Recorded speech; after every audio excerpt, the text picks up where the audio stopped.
Hello, everyone. Welcome to the return of YouTube Take. I'm your illustrious host, Big Rat 310, with my two guests. You got Nightmareballa1 here. And I am not calling myself that again. Well, what's up, Skip Bayless? He's an Skip idiot. Bayless? You guys can call me it all day. I'm not saying that name. My name is Philip, and I'm not Philip, I'm not owning that guy's name. Hey, did y'all see it today though? He was kind of on point today. I missed it today. I didn't see it. I saw an article he wrote comparing Monty Teo and Johnny Football, and it was I seen that. He had a lot of good points, man. Remember Markeem, the clock? Remember the Bayless? Maybe the Bayless personality really is just for TV. I've been one that said that. I've said that forever, but whatever. All right, shut up. All right, so peace. Welcome to the return of YouTube Take. We're back, ladies and gentlemen. Yes, I know it took forever. It was Thanksgiving. It was hard. Thanksgiving week. It was hard to get time to record. We were all with our families and such. Believe it or not, to show you guys how dedicated we are, I actually talked about recording on Thanksgiving night, but as committed as we are, that was just asking a little too much, and it wasn't possible. But we tried. But here we are. And the kid actually got my picks for the weekend during Thanksgiving break. So that's awesome. That's awesome. I got it. So since you brought it up, I'll actually quickly go over them as we get to our first topic of the day, which is the end of college football. So I wanted to get his picks, so at least we can get on the record of the main games of the weekend. For USC Notre Dame, he picked Notre Dame, Georgia Tech, Georgia, Florida FSU, totally wrong on that one. Stanford UCLA, Stanford, South Carolina Clemson. Wrong on this. Oh, shut up! Back-to-back years, you've been wrong. I love it. Oregon, but hold on. I'll get to that. I get to you. Oregon State, Oregon, and Oklahoma State, Oklahoma. So I was just wrong twice. All right. So comment. Let me comment on this fool real quick. Last year, do you even realize why I picked Clemson last year? Do you have any idea? I remember we had a debate. I remember. Do you know coming into that game they were playing so much better than South Carolina? Oh, they were. They were. I agree. Yeah. They got hurt. Like the entire defense. That's why Geno Smith was at the top of everyone's Heisman shit coming into this season, because he put up 70 on the third team Clemson squad. You know what I mean? They were playing with all third teamers pretty much, like in all the key positions. Third teamers. Middle linebacker was out. 2 defensive tackles was out. They missed both of their safeties. Third teamers all across the board. That's why that happened, Phil. Yeah, but my point is you still picked Clemson knowing that. But no, actually I didn't. I didn't coming into the game. I really didn't. Okay. I thought they would totally help, because I didn't see much of Clemson last year at all. Because they come on 12 o'clock. Usually Virginia Tech's playing 12 o'clock, and that's not gonna happen. But unless they're playing each other, I'm just not gonna. I'm not gonna watch. And then when they killed Virginia Tech last year, I was like, oh man, these motherfuckers can play. So but this year though, the reason why I picked them is because they had the best offense South Carolina had faced. It was just that game was just odd. On both sides, that game was just odd. It was so weird. Like Clemson was playing defense. I thought it was gonna be a shootout, because South Carolina they can play defense. They just don't play defense, and Clemson is unable to play defense. And I just thought Clemson had the better. I don't know anything about college football. I don't even know why y'all listen to me. I don't know. I don't know anything about this sport. But what was the other games you said, kid? What was that? You were wrong on FSU, Florida. Oh yeah, but that game went how I said, how I thought it would. It was the first quarter. Florida looked great and FSU looked terrible. And then for most of the game, FSU looked great, Florida looked terrible. Then at the end of the game, Florida got it together. I thought they'd fuck up again though. You know what I mean? I thought it would be like Florida would look great, FSU would look great. Florida would look great, then FSU would win it. Then that's what I thought would happen, but it didn't happen like that. But it was one of the best games of the weekend though, exciting. And I'm saving my lame different rant for a second. Let's see, UCLA and Stanford, same thing's gonna happen again this week. I don't see why it would be any different, because UCLA is soft. Stephon Taylor is a mean guy, and he'll run you over. And he just doesn't care about people's well-being, and that's what's going to happen again. And you know, Oklahoma, I'll talk about them later on in this video. And what else? What else we got? Georgia Tech. It's not even worth talking about. I mean, you would think, you know, it's a rivalry game. You know, Paul Johnson, you would think that he won a little bit of momentum after they clinched going to the ACC championship game. You know, well, you would think those motherfuckers were handed going to an ACC championship game.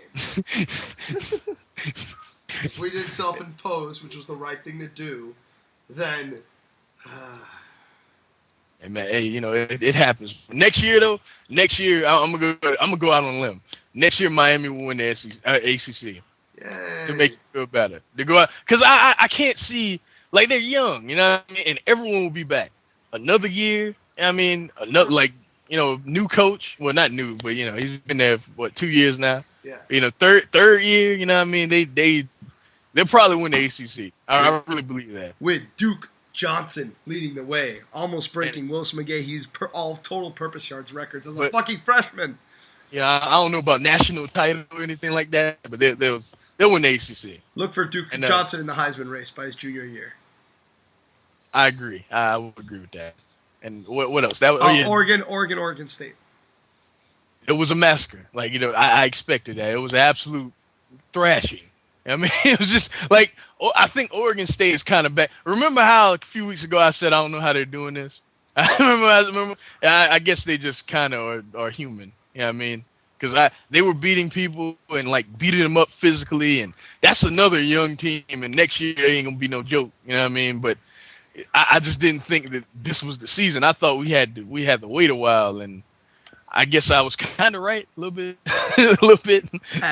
And the big one. Notre Dame, USC. Before I say anything, props to Notre Dame. You know, unranked when the season started. The symbolism in this game is crazy. You know, Notre Dame was unranked when the season started. I think everyone was writing them off. I did think they would win 10 games, though, and I thought they'd play in the BCS. No idea this would happen, though. No idea. You know what I mean? and you know, props to them, seriously. And one thing that, and I want to talk about this before I even get on Lane Kiffin, and I thank you for bringing it up, Phil. One thing I'm hearing is that when Notre Dame plays the SEC, they'll get exposed. Y'all do realize Notre Dame is an SEC team in Independence body, right? like they have a big physical defense, physical running game, and a playmaking quarterback. I mean, doesn't the SEC have the same? The one thing I worry about is the size of the offensive line. I think that, and I love Mike Golick Jr. not because I love Mike and Mike, but I mean, he can play. The boy can play, but I worry about him I against. forgot he plays for them. I forgot about that. Yeah, I worry about him against Alabama's and Georgia's more physical and bigger defensive linemen. That scares the hell out of me. Like, if they play Georgia, man, like, Jarvis Jones is going to trick them, and also just I worry about that. You know what I mean? But in terms of them being able to play with the SEC, those people are the people I say don't watch college football. Whenever I say that, you know, it's like, as popular as college football is, you have all these people that want to talk about it, but when you hear stuff like that, you know these people don't watch. You know what I mean? If you don't think Notre Dame, Oregon, Kansas State, all these teams have been, Stanford, all these teams have been great all year, can't play with the SEC, and you think the SEC is that dominant, pull your head out your ass, please. Simple as that. And Just pull your head out your ass. And I'll speak for something, not to interrupt you, Malkeem, but go ahead. I'll speak on behalf of someone that used to do that. It's like, if you just sit there and watch the teams now, like I try to watch, you know, at least if not all the games, at least watch some of the pieces of the game or most of like their big games or something like that. And you can tell by just watch one game and you can tell, okay, these guys are legit. Like, you know, I mean, like Notre Dame's, or like you were saying, the Stanford and Oregon and teams like that. It's like these teams that, or the fellow Gamecock fans mainly here in my country. that want to just say, well, SEC is blah, blah, blah. Look, I love the SEC. I think the SEC is the best conference, which is arguably, you know, that's true. They are the best, but they're not godlike. Like, they're not insane people that apparently no one else knows how to play football unless you're in the SEC. Like, you know, I can, all right, fine, if you're jabbing somebody, say, well, you don't play in the SEC, but, like, you can't jab a team like Notre Dame. Like, come on. Like, give Notre Dame the respect. That's just the thing that's driving me nuts. The SEC has the most collection of talent in one place. Right. You know what I mean? But around the country, there are great teams that I think could do well in the SEC. A lot of people wonder if A&M could do well in the SEC. That's a Big 12 team. You know what I mean? This is their first year in there. A lot of people wonder, and they beat a team that looked totally unbeatable. Alabama looked totally unbeatable for 90% of the season. Let's be real. Right. You know what I mean? Like we thought no one would even come close to be like I said on this show LSU would get destroyed by Bama. Remember when I said that. You know what I mean? Because I thought it at the time. You know? And A&M actually beat them. It was a point in that game where Johnny Football looked absolutely unstoppable.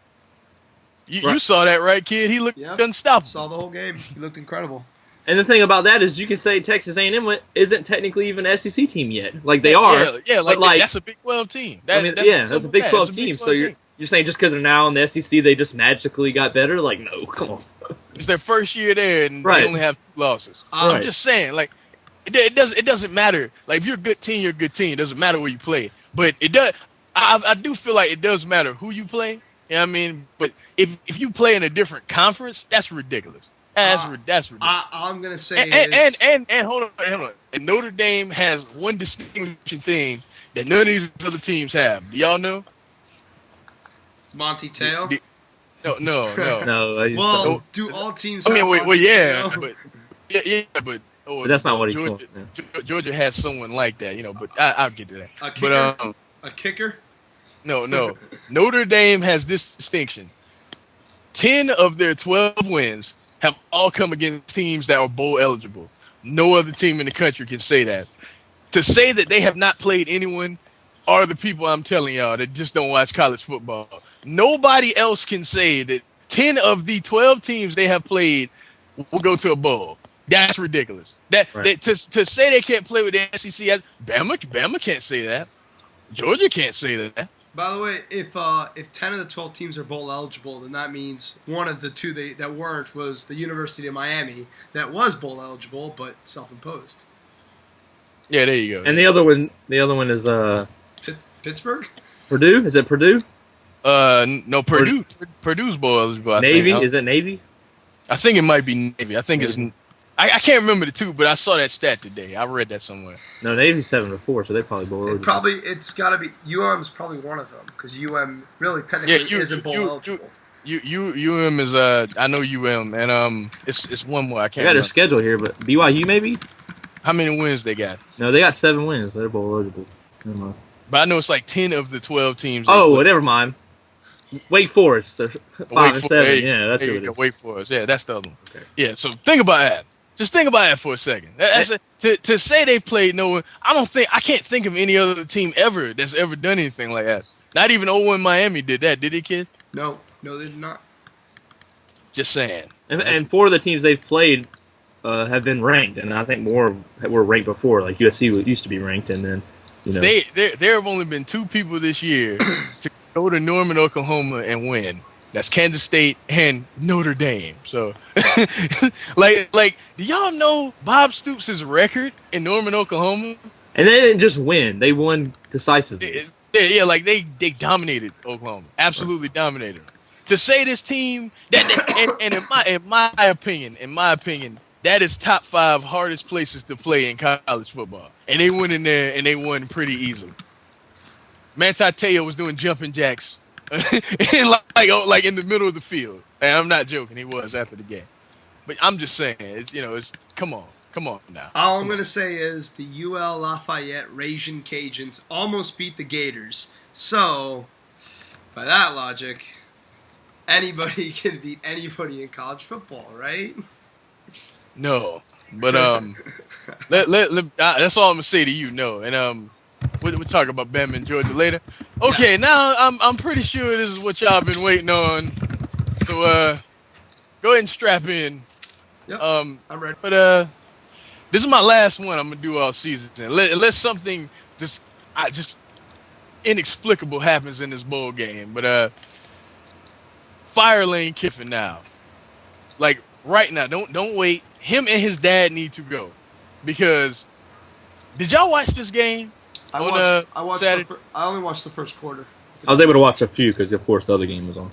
They had I was watching both at the same time, but they had so many chances to actually like tie the game. Before that, but like before it even came down to that last goal line stand, which I will get to.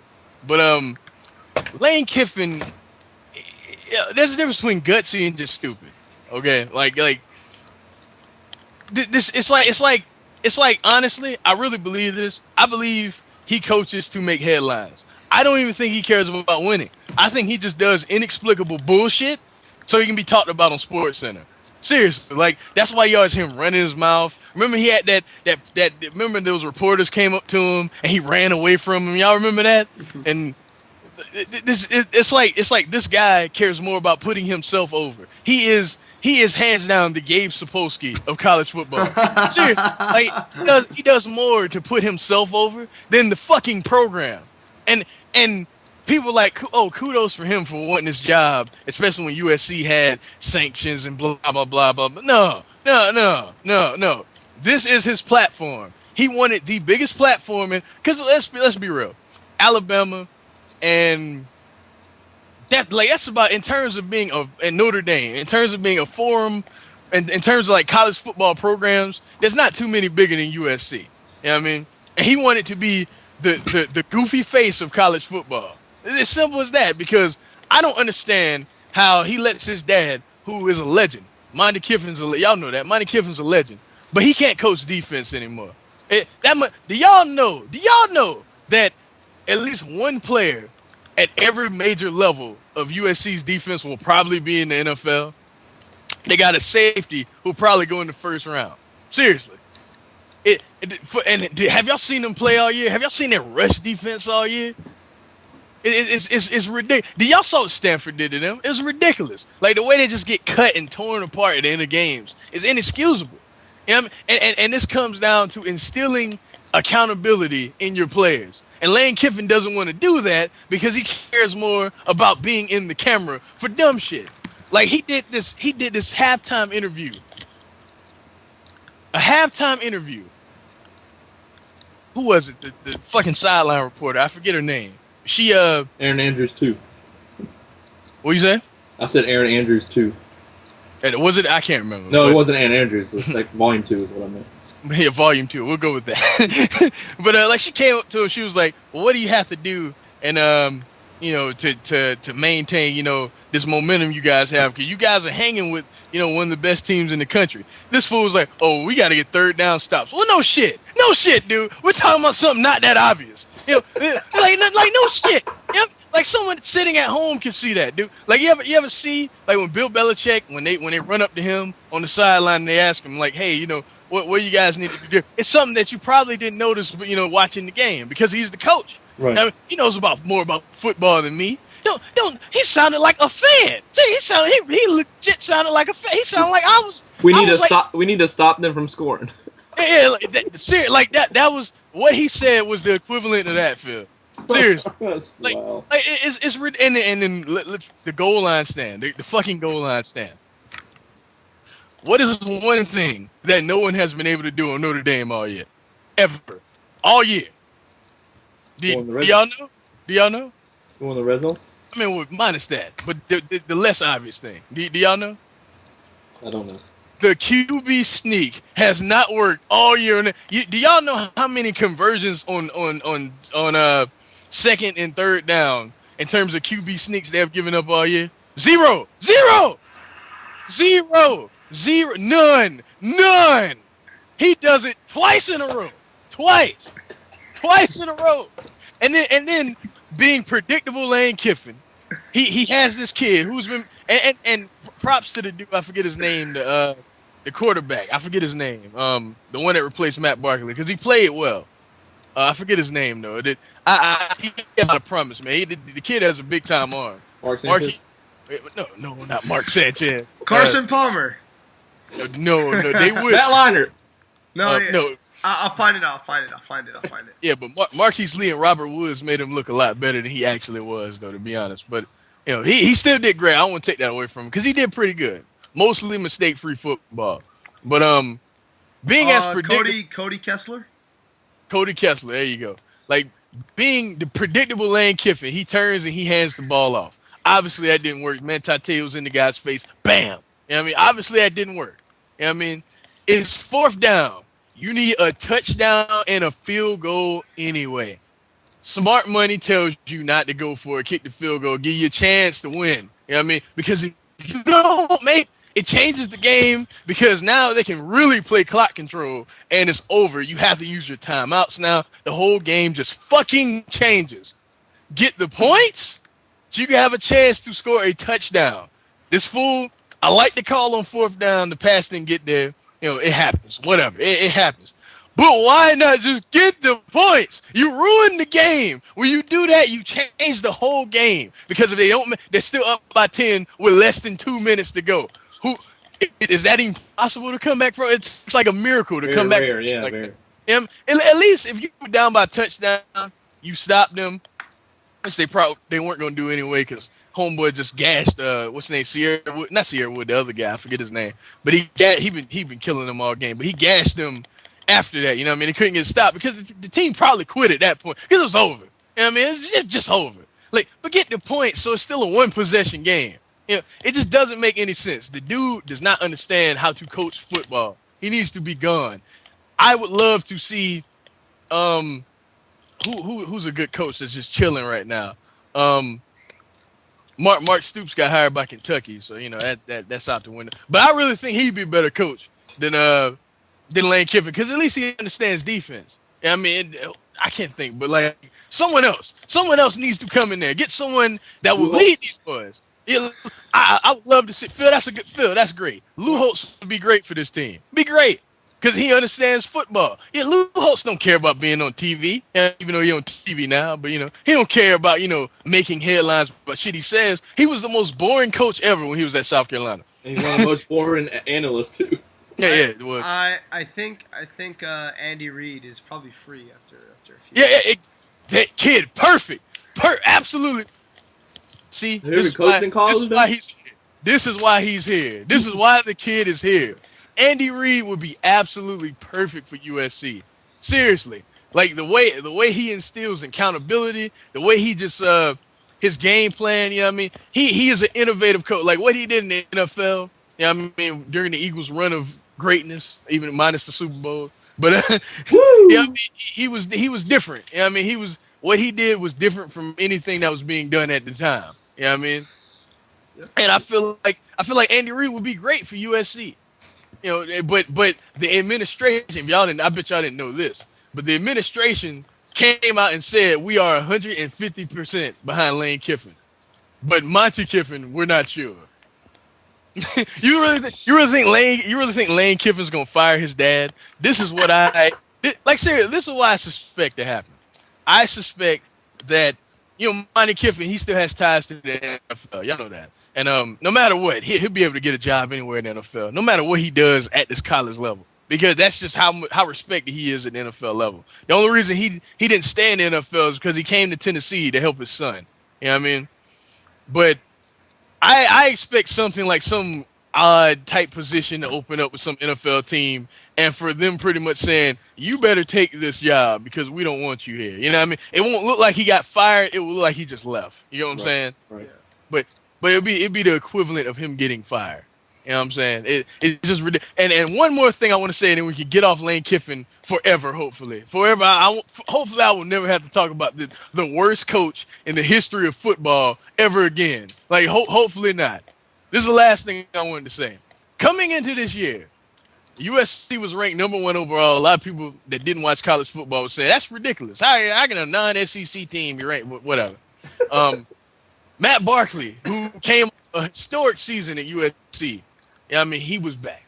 Robert Woods, who had 1,000 yards before this year, who has 1,000 yards again, he was back. Marquise Lee, best player in the nation. Yeah, I said best player in the nation, but nobody cares because his team has 5 losses. Best player in the nation. He was back. You know what I mean? They had a 1,000-yard rusher, and I forget his name. And then Silas Red from Penn State, who was also a 1,000-yard rusher, was coming to USC. All these skilled players on offense. That's why they were ranked number 1. Give Urban Meyer or Nick Saban this team. What do you think they would have did? They would have won. They wouldn't have been. It wouldn't have been 7-5 right now. It's ridiculous. I'm done. I am done. Lane Kiffin has got to go. He is in the words of Stephen A. Smith, if y'all remember this when he was talking about Matt Millen back in the day, he is a WFA. The man is a walking football abomination. Get him out of there. Out of there. I'm done. One thing I want to add, though, I just thought about before we, dive into something else. Isn't it crazy that in the same year that we have a team that was unranked finish number 1, and a team that was number 1 finish unranked? Right, ridiculous. Has that ever happened before? I can't. I mean, I'm pretty. There have been years where teams started right. 1 and finish unranked, but unranked to national championship and 1 to unranked. No, I can't. I have to dig. You have to dig. You know what I mean? But it's the symbolism in that game on Saturday night was mind-boggling. You know, it was just mind-boggling. I was like, this team. I figured they would get to the BCS. I didn't think they were this good, but I figured they would get to the BCS. You know what I mean? Because of how things were lined up. A lot of the tough games were at home. You know what I mean? So I was like, okay, they'll probably get to the BCS. They have a great defense. You know what I mean? Right. But Notre Dame is better than anyone can expect, and I believe they will beat Alabama if they play Alabama. Everett Golston is the X factor.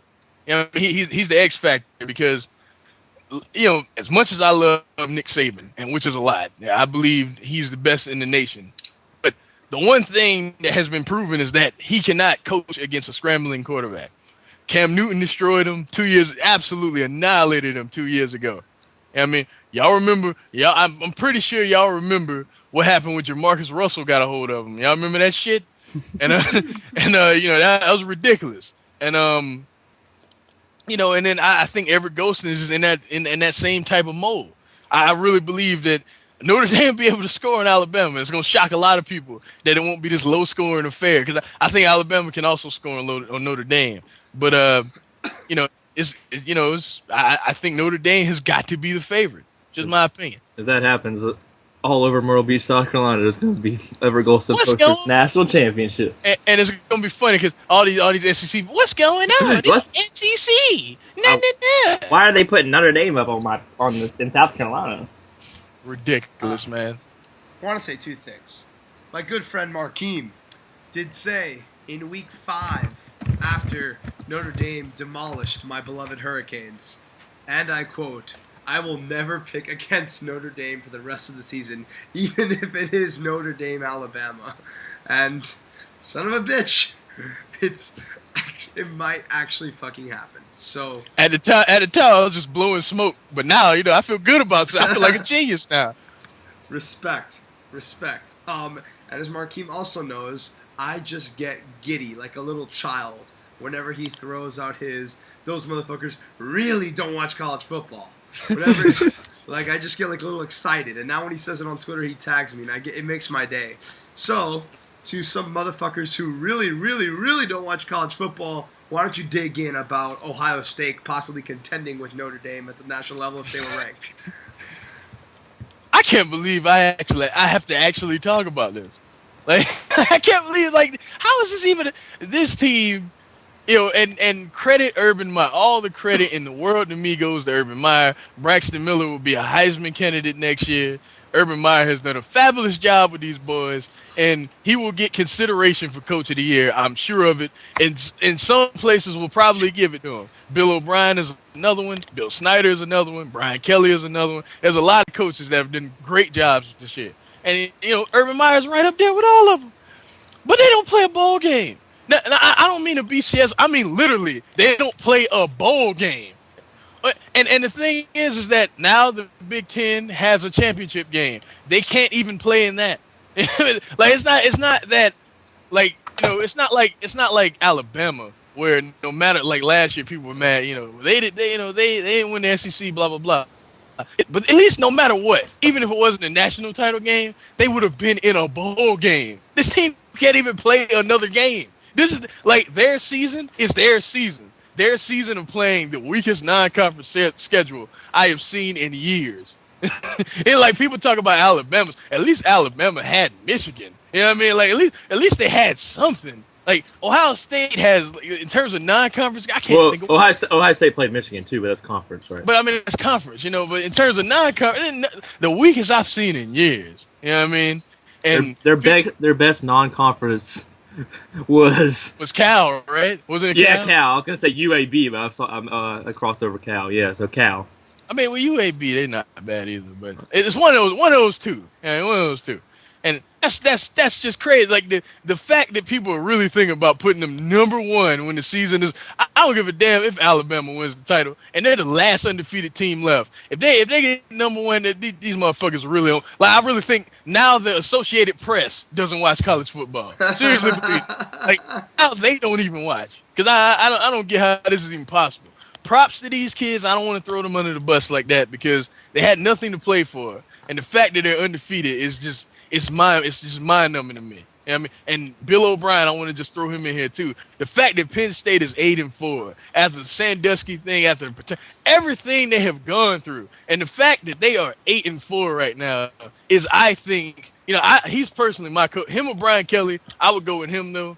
I feel like those are the top two candidates, but I would go with Bill O'Brien because y'all saw how Penn State was getting killed all over the news. Yeah, like People were like, they should kill the football program and all these, like the most sanctions I've ever seen without giving someone the death penalty was just tossed upon the team. And for them to be 8-4 right now is one of the most remarkable coaching jobs in history of sports. Like seriously, they started out 0-2, right? And they started 0-2. People were like, it's going to be a disastrous year for them. And now they're 8-4, and they would be second in their side of the Big Ten. If Ohio State would be first, then they would be second. So it's crazy to me. But yeah, that's all I want to say about Ohio State. They should not be even considered for AP number one. It's ridiculous to think about. And everyone who does really doesn't watch college football. Really doesn't watch college football. What were you gonna say, Phil? I was gonna say, are they eligible next year? I can't remember. Yes, they're eligible next year. Okay, they are. Okay. Next year, it's usual. I think they'll easily win the Big. Well, not easily. I think it'll be a little bit harder this year, but I think they'll win the Big Ten again. And I just want to throw out a little jab. Well, not jab, but I just want to say that I don't agree with what happened at Penn State. Just want to throw that out there. What do you think? Hey, have we ever talked about that? Yeah, we not on the show. We can go into it really quick. No, let's talk about that real quick. Let's talk about that real quick. Okay. Now, this is my. All right, I guess I'll go ahead. Yeah. Or wait, do you want to say something? No. Start it off. Okay. You brought it. But no, I just think that what happened had nothing to do with the players on the field. It had nothing to do with the actual game of football. And you have people. I mean, USC I think is one that got because they did like recruiting thing problem. Wasn't that why they were ineligible? The Reggie Bush thing was the tip of the iceberg. Well, right. Mayo got paid. He was there. Right. So it was stuff like that. Like they punished the entire athletic program. Right. You punish the whole Penn. I mean, I understand you have to divvy out punishment. And to be honest, maybe Penn State. I'm not saying you can maybe take a bowl game away from them, but even if you don't, as far as the bowl game, just let them go. Let the players play the bowl game. Just the Penn State University can't get any money from it. Like, why can't you do like? I just think the punishment wasn't fair to the players who had nothing to do with it. I'm not saying that obviously all the coaches are gone that had anything to do with it from what I know, from what my understanding is. So I just think that Penn State got the bad end of the deal. So for some, those players, how did they not play with heart when that, I mean, people that wanted to play, there was actually stories of people, now obviously people transferred out of Penn State because they want to, Silas Red is the biggest example. And you know more than me as far as who, but I know I've heard some stories of people that transferred to Penn State regardless because they just wanted to play for Penn State. That was their life goal. That was their dream to play for Penn State. And they took, I mean, for that to be taken away from someone that doesn't even had nothing to do with Penn State and what happened. Like I don't know. Maybe I'm the only one that thinks that, but I just think that the Penn State should not. The punishment did not fit the crime to me. You want to go, kid, or you want me to go? I'll go real quick. I was I was on the minority when I thought they should have gotten a minor punishment, if any punishment at all. it was a very, very, very unfortunate situation. The worst, arguably, in the history of college athletics. I think it's the worst in the history of sports, to be honest with you. It is, yeah. And the worst in the history of sports. Just a very, very, very unfortunate. It ruined the legacy of one of the greatest coaches of all time. And it was I'm glad we bought this up. Go ahead, kid. But I do think that football program got hurt so much, and so many scholarships from that school got taken away. Academic scholarships as well, not just athletic. I mean, so many lives are going to be affected by this, and by so many incoming students that didn't do anything wrong. Now, as someone whose current football program was in a big scandal before the Penn State incident, I would say about 2 months before. Go ahead and elaborate on that. Can you elaborate on that? Well, the lovely Melvin Shapiro orchestrated one of the biggest booster programs long seen in the NCAA. Administered almost I think it was the entire recruiting class from 2007, which was implicated into this. And at the time, last season, a lot of our starters were suspended for a lot of the games. Ray Armstrong fucked up. I would say it ruined his career at UM. I would agree with that. And still going to be a high draft prospect. I heard a rumor that he was coming back for his senior year. I haven't confirmed it yet. I've also heard many articles saying he's going to go in the draft. I don't know. I'm not even. And I also hear Tyrann Mathieu will be back next year. Yeah, right. Go ahead. He'll be in the draft. He will be in the draft. So basically, it was a very bad program, and the current football program didn't do anything wrong. But at the same time, I felt that we deserved to be punished because, I mean, it's just these things have got to stop in the NCAA, and they've got to enforce it somehow. And although the current football players do nothing, that's how you reinforce the penalty. But for Penn State, that had nothing to do with the football program. The football staff covered it up, but the individual players were doing absolutely nothing wrong. And for them to punish the team as harshly as they did, and to punish so many incoming students at the university, I thought was kind of ridiculous. And I'll never forget, it was part of the interruption. And Mike Wilbon, I think Mike Wilbon was out, and Louis Blackistone took his place. And I like Louis Blackistone. It was Louis Blackistone and Tony Kornheiser. You mean Kevin Blackistone? Kevin Blackistone. Why did I say Louis? Kevin Blackistone. And I like Kevin Blackistone. I think he's a smart dude. He took his place, and it was him and Tony Kornheiser. And they started PTI with the Penn State penalty. And Kevin Blackistone said, I don't think Penn State got punished enough. And I turned off the TV. And I was like, you know what? I can't. Stephen A. Smith said the same thing. Like, it's just... Yeah, he did. I don't understand it. I get that's how the NCAA is, but I thought it was kind of ridiculous. Okay. I'm torn about this. Because if Joe Paterno... And I'm going to be straight up with you. I lost every shred of respect for Joe Paterno. Wow. Seriously. Like, because he knew... Like, come on. Regardless of what this dude says, for him to say, I could have done more, you know what I mean? like, that lets me know right there, you knew about all this shit, and you didn't do anything, because Sandusky was your assistant, and you were trying to cover your own ass. And this is terrible when people look up to you, and like, real talk, next to God himself, the Penn State alums. Did y'all hear Franco Harris talking about this shit when he was outside the lines, just disrespectful and insensitive to these kids' families and loved ones? Did y'all see that when he was up there? Like, well, Joe, like, you don't know what goes on inside of Penn State, and I'm pretty sure these families were thoroughly compensated and shit. I'm like, who cares about that right now? These kids are scarred for life because of what this monster did to them for about 15 years, and all you're talking about is how Joey, upheld his level of prestige with the alums and how he assured us. And shut up. Well, let's talk about the kids. How about that? But anyway, I didn't got off on Franco Harris. But anyway, my point is that he obviously knew what was going on, and he covered the whole thing up.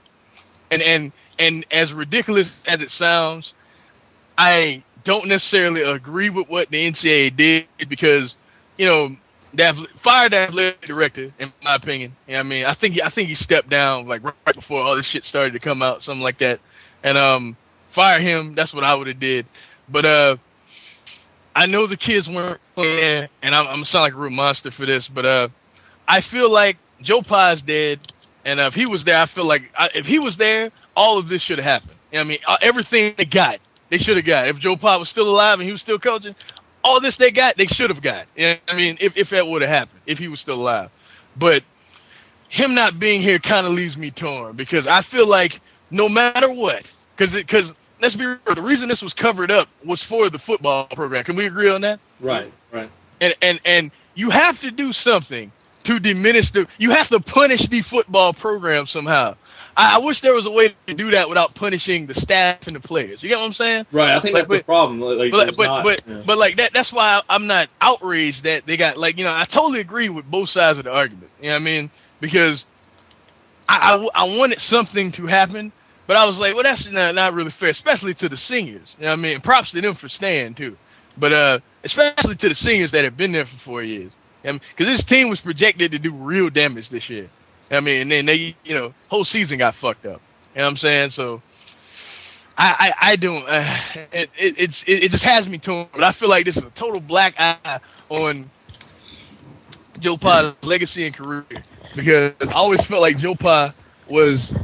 Am I breaking up, y'all? We good? Yeah, we're good. Okay. I always felt like Joe Pa was like at least the third or fourth best coach of all time, and I don't even care. I don't care. You know what I mean? I hope he's having fun in hell. Seriously. Hope he's having fun. Hope he's throwing a party down there. Wow. Hope he's throwing a big party down there. Wow. I feel bad for his family because I know that his son seems like a good dude. You know what I mean? If y'all ever heard his son talk about this, he seems like a good guy. You know what I mean? I feel bad. I feel bad for his wife too, but I hope he's having fun in hell.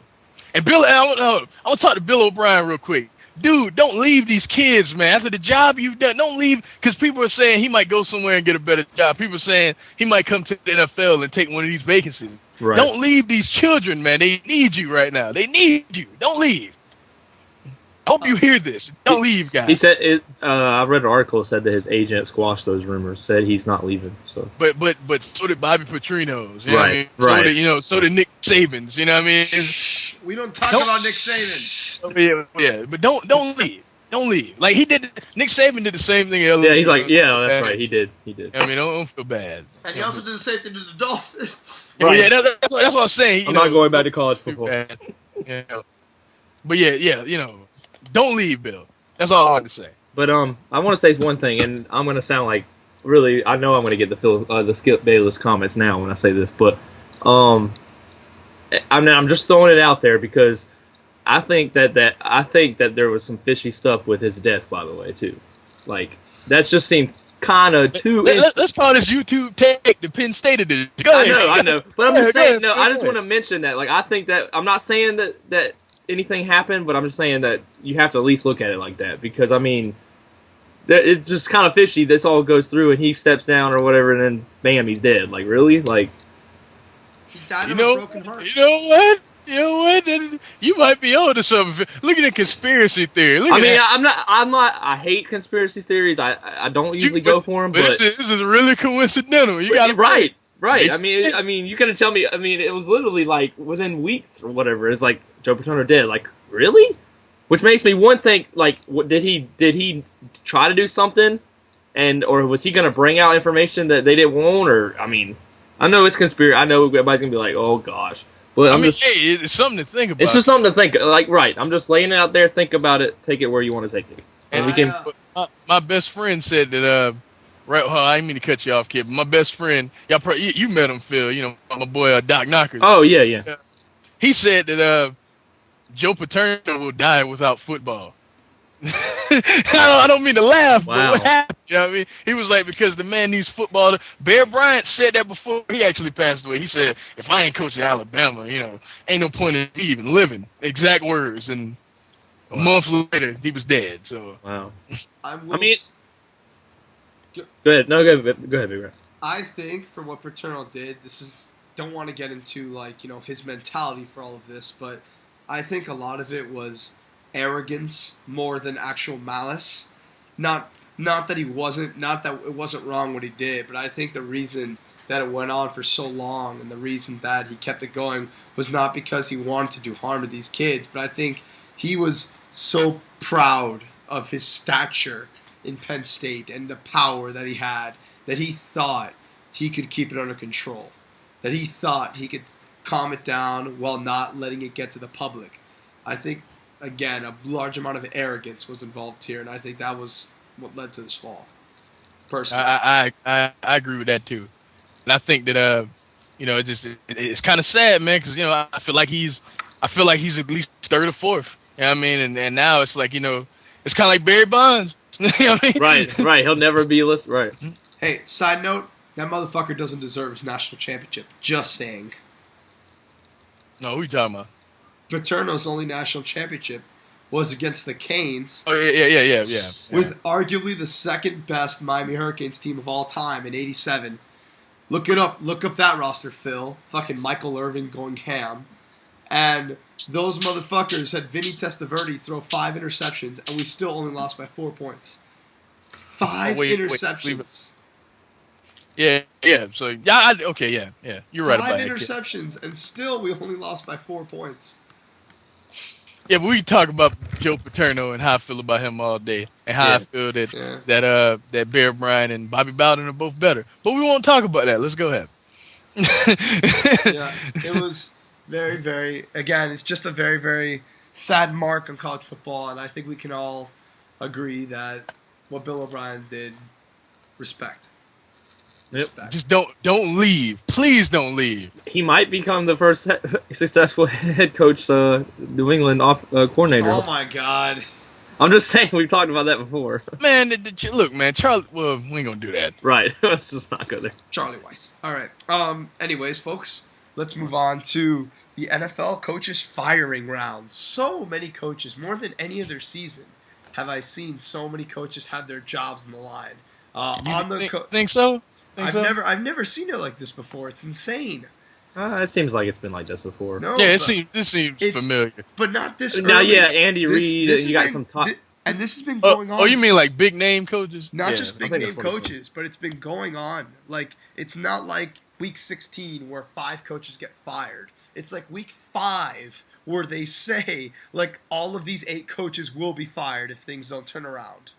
Like, it's I've never seen this early, the clamoring for the firing of so many coaches, and the big names as well. But on the NFL coaches firing round, we got Andy Reid, Rex Ryan, Jason Garrett, Norv Turner, Ron Rivera, Romeo Crennel. In my opinion, if they don't make the playoffs, Marvin Lewis. So just any thought here, Markeem, especially... Did you say Norv Turner? Yeah, I said Norv Turner. Okay, all right. So yeah, any thoughts on any of these coaches, and should or shouldn't they go? Markeem? Andy Reid should definitely be gone. Y'all know how I feel about that. Like, I love the guy. Respect to you. I hope honestly you go somewhere else and win a championship. Seriously, at the college level, but not a Super Bowl. You know what I mean? Because I'd be pissed if you won a Super. I'd be so mad at you if you won a Super Bowl. But like, I hope he does well wherever he goes. Respect Andy Reid, but he needs to be gone. Rex Ryan shouldn't even have made it through this season. I really believe that Rex Ryan should have been gone, because first off, you tell. It wasn't he the one that told everybody he wanted Tebow? Wasn't it him? Yeah, I'm going to the Tebow thing because it's ridiculous. Y'all know I think Tim Tebow can't throw his way out of paper bag. Y'all know that. But fucking, you bring him in and you don't even use the dude? Like, you already know this man, like everyone says, he won a playoff game, 7 of 8, 315 yards on the number one. Which Skip Bayless says it all the time. Yeah, I mean, he's I don't think he's that great, but at least he's proven, at least he's done something in NFL. And you can't bring in someone like that and just straight up not use them. It's ridiculous to me. I mean, it's absolutely crazy. He should be gone just for that reason, for even causing that distraction. Because that's what it was. It was a distraction. I remember when it first happened, and I was like, the Jets are doing this to be in the media. And people were like, you're crazy. They actually want to use Tim Tebow. They want him to compete with Sanchez. I was like, Sanchez is Rex Ryan's boy. He will start no matter what happens. And look at who's the genius now. You know what I mean? So Rex Ryan, I think, shouldn't even have made it through the season. Who else we got? We got Jason Garrett, right at 500. You know what I mean? Here's the thing, though. I don't feel like the shortcomings of the Cowboys are his fault, if that makes any sense. Like I feel like he's not. What can I say? I feel like in terms of having a game plan, things like that, I feel like he's actually pretty good. I never see any inexplicable play calls from the Cowboys. They always lose just because they do something stupid. You know what I mean? It's not. You know what I mean, it's not because the game plan was off or anything like that. They just don't execute, and I wouldn't necessarily say that's his fault. You know what I mean? If that makes any sense. You know what I mean? Okay. So I don't know about Jason Garrett. I feel like you can't deny that he has not produced. You know what I mean? So I guess you kind of got to make a move, but I hate the Cowboys. That's just being real though. I don't know if firing him would be fair. You get what I'm saying? Yeah. If that makes any sense. Norv Turner, I don't even know how he got the San Diego job to begin with, because wasn't he the Raiders coach before, and didn't he suck, and then he just ended up in San Diego? Didn't that happen? Like, am I making that up? Or they went to the Super Bowl. But that was Bill Callahan. Yeah. But he was not the coach of the You're right. Super Bowl teams. You're right. Yeah, I like get them two mixed up because they look alike. He was head coach of the Raiders, then got delegated to coordinator for the 49ers 1 year, and then went to the Chargers in 2007. And it was the head. Like, how did that happen? His combined record as Raiders head coach was 9-23. How did this happen? I don't get it. What's even worse? You said what? No, I was gonna say, and I know I'm supposed to wait after you, but no, go ahead. What I was gonna say was what's even worse is that North Turner got that job after Schottenheimer took the Chargers to the AFC Championship game. Schottenheimer got fired at the year they lost the championship game. No, I thought they. I'm pretty sure that they had I thought they had a bunch of wins, but they didn't win. They didn't win a playoff game, something like that. Yeah. They went to North Turner went to the AFC Championship game. Schottenheimer. Sure. Yeah. I'm almost sure. North Turner got hired the 2007 year. The 2007 was the year. Yeah. He got hired the year after, and then that's why Schottenheimer has been around. I mean, Schottenheimer, North Turner's been around because of that season. But to be fair, Rex Ryan took the Jets to 2 AFC Championship games, but so what? Yep. So what? Honestly, so what? See, that's how I feel about Rex Ryan. Has been so ridiculous this year that everybody deserves to be gone. Every single person on that coaching staff deserves to be gone, and the GM. What's his name? What's that fool's name? Tagliabue or whatever his name. Mike Tagliabue. Yeah, well, he should be gone right now. No, Mike Tannenbaum. Ain't his name Tannenbaum? No, Tannenbaum. Tagliabue was the OG. Get rid of his ass now. They all should just be gone because they've been so. You knew you had a bad offense coming into this season, and Santonio Holmes is your best option. Good receiver, but a number 2 at best. You know what I mean? At best. And this is your best option for the most mentally weak quarterback I have seen in all of my years of watching the NFL. Come on, man. Come on. Or your biggest free agent pickup is Tim Tebow. I love Tim Tebow. That's your biggest, you know what I mean? How is that your biggest hang your hat on? Did you hang it? Tim Tebow's what you hang your hat? It's ridiculous to me. And then not even start him, like you said. How you going to... Not even that they don't start. They just don't use them. They don't use them at all. Oh, right. It's ridiculous, man. Whatever. But at least before Colin Kaepernick has came in for Alex Smith, Jim Harbaugh was still using Kaepernick. It's ridiculous. I don't get it. I don't get it. He should be going now. They shouldn't even wait till the end of the season. That's just how I feel about it. Then you got Ron Rivera and Romeo Crennel. Ron Rivera is a case of it's either the quarterback or him, and they're gonna get rid of Cam because Cam makes the two. Regardless of how you feel about him on the field, he is a box office draw. You know what I mean? And he will stay. He will stay no matter what. And I do feel like he just needs to improve his psyche. All the skills are there for Cam Newton to be one of the most dynamic players in the league. Remember how I said in 5 years, Andrew Luck and RG3, I say this all that y'all know. But I feel like Cam Newton could be right in that mix if he just get his mind right. Seriously.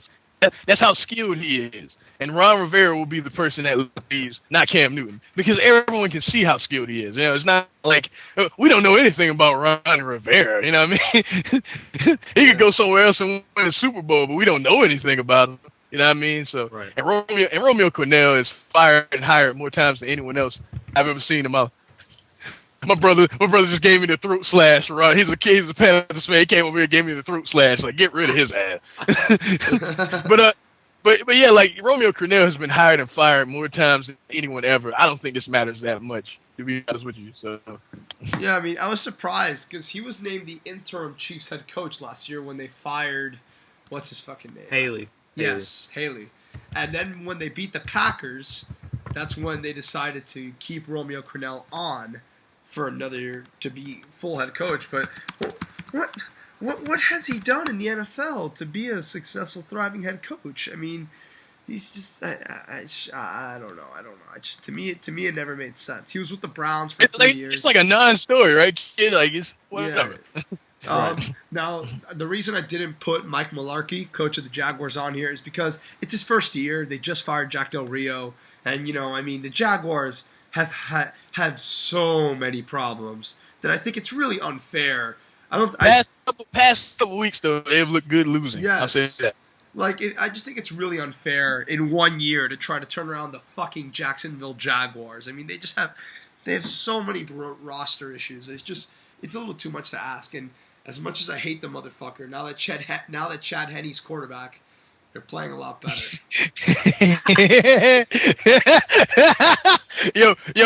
I had to say it too. Props to Chad Henne, because I thought he was like, and this is saying a lot, I thought he was like one of the worst Michigan quarterbacks out, and that's saying a lot because there have been some bad ones, and I thought he was one of the worst. So, and they play us. The Jaguars play the Dolphins. It's like week 15. It's the second to last home game. Unfortunately, I will not be in town because I have school. But I do really badly want to see when they announce the Jacksonville Jaguars led by quarterback Chad Henne and just hear that crowd. But knowing the Dolphins' luck, he'll either throw 3 touchdowns that game or 3 interceptions. He'll either look terrible or he'll look amazing and make the Dolphins look like morons for what happened. But nonetheless, yes. But I do think, for my opinion, Reid's got to go, Rex has got to go, Norv's got to go, Rivera's got to go, Crennel's got to go. Garrett, if they don't make the playoffs, I think he will go, because that's just how Jerry Jones is. And I mean, when you don't produce in Dallas, I mean, you don't got a lot of time. It's the America's team mentality is outdated by a long shot. They're just not that team anymore. They've gone to the playoffs. Thank you. You have to be relevant to be America's. I feel like it should be someone like the Patriots or the Steelers, because that makes no sense for them to still be or the Giants. You know what I mean? One of those 3 to be America's team when you haven't done anything of relevance for 15 years. Right. They've gone to the playoffs once. They've won a playoff game once since '95. It's ridiculous. Last Super Bowl was 17 years ago. Get out of here. Leave me alone. I want to hear nothing about that. But I do think, because of Jerry Jones and because of the America's team label, you don't get a lot of time. And with Jason Garrett, I don't fully blame him. I do think the players aren't executing, but it's a little bit on the coach when they get outscored 28-3 against a division opponent and then outscore them in the second half, or when they're getting killed by the Giants by 3 touchdowns and then come back in the fourth quarter and almost win. I mean, it was the same shit with the Broncos at the start of the season. They're getting murdered, and then they're completely outscoring their opponents in the second half. And part of that, I think, is different mentalities in both halves. Part of it is also a great adjustment by a head coach. But it just, if you just keep getting killed in the first half over and over and over again, whether or not you win or lose the game, to me, it says a lot about your preparedness going into the game. Because adjusting in the second half, you learn that on the day. But if you keep just going into a game and just get murdered week after week, I mean, I don't know. But nonetheless, if I had to keep one of these 7, I would keep him. It'd be Garrett, yeah. I'm in the same boat. Phil, any comments? Yeah, like I pretty much agree with most of what you guys have said. I definitely think Andy Reid's gone. Definitely don't see Rex Ryan don't staying any. any longer.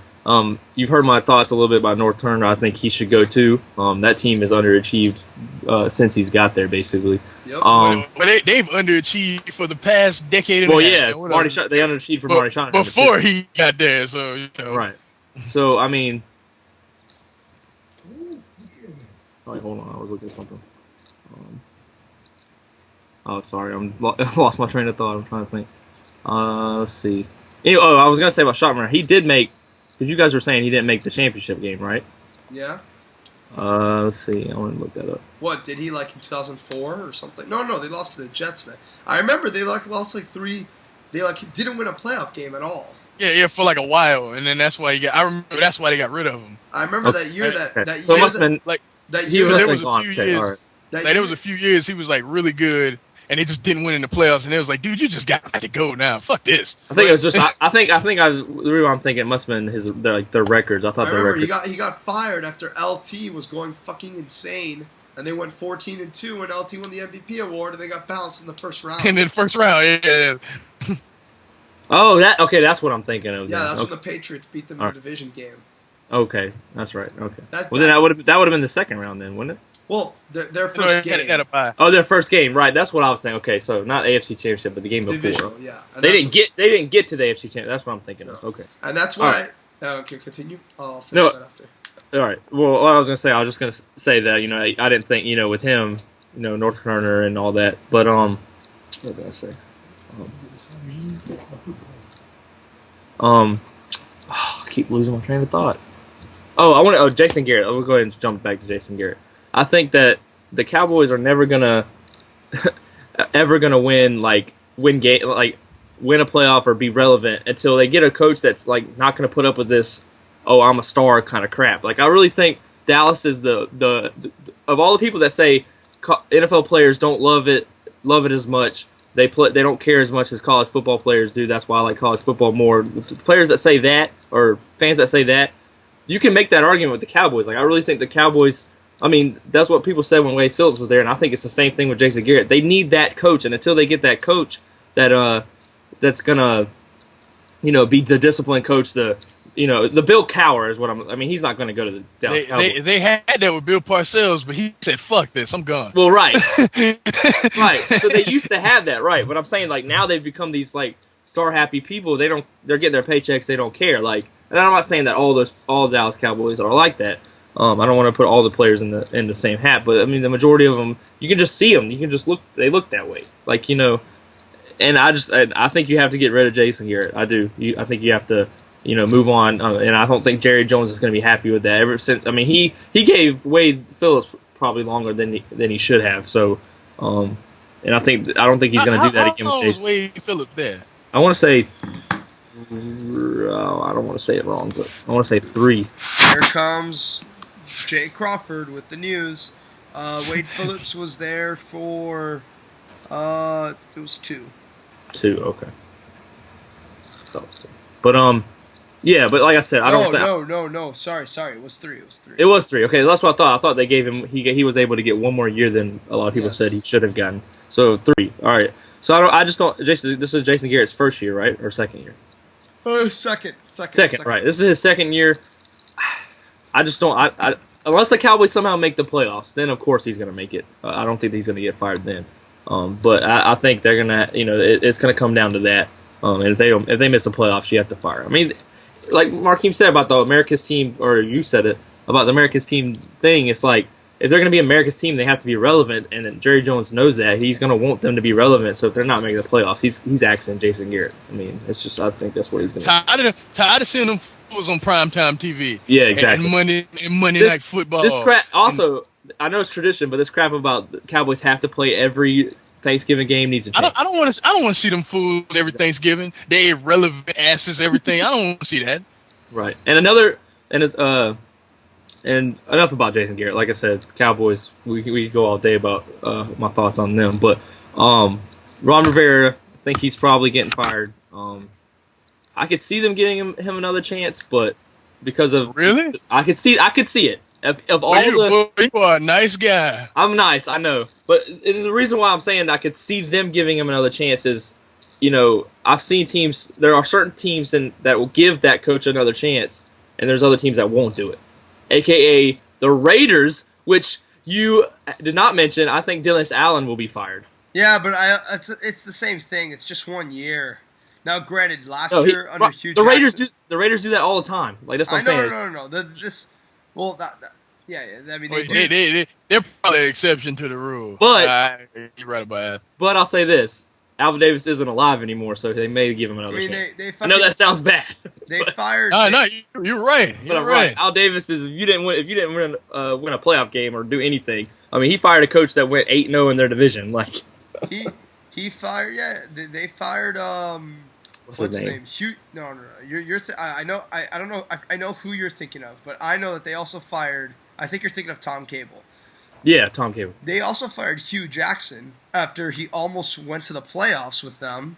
Granted, it's a bad division, but still, they almost went to the playoffs. And now he's with the Bengals as their offensive coordinator. And AJ Green, fucking best receiver in the NFL, numbers-wise. Andy Dalton's playing better. Ben Jarvis Green Ellis is doing really well as a number 1 running back. Like, the Bengals look good. Law firm. The law every firm. time someone says his name, I just got the law firm. The law firm. And there were 6-0 in the division, not 8. I don't know why I was saying 8, but just to correct myself. But yeah, yes. Right, but I think he'll get fired too. I feel good. A quick point about Ron Rivera. They get rid of him and they get someone that can speak to it. Like if they get like a Jim Harbaugh type guy to work with Cam Newton, do y'all know the damage Cam Newton will do to this league? It is scary, man. If they get someone that actually knows how to talk to a court, oh man.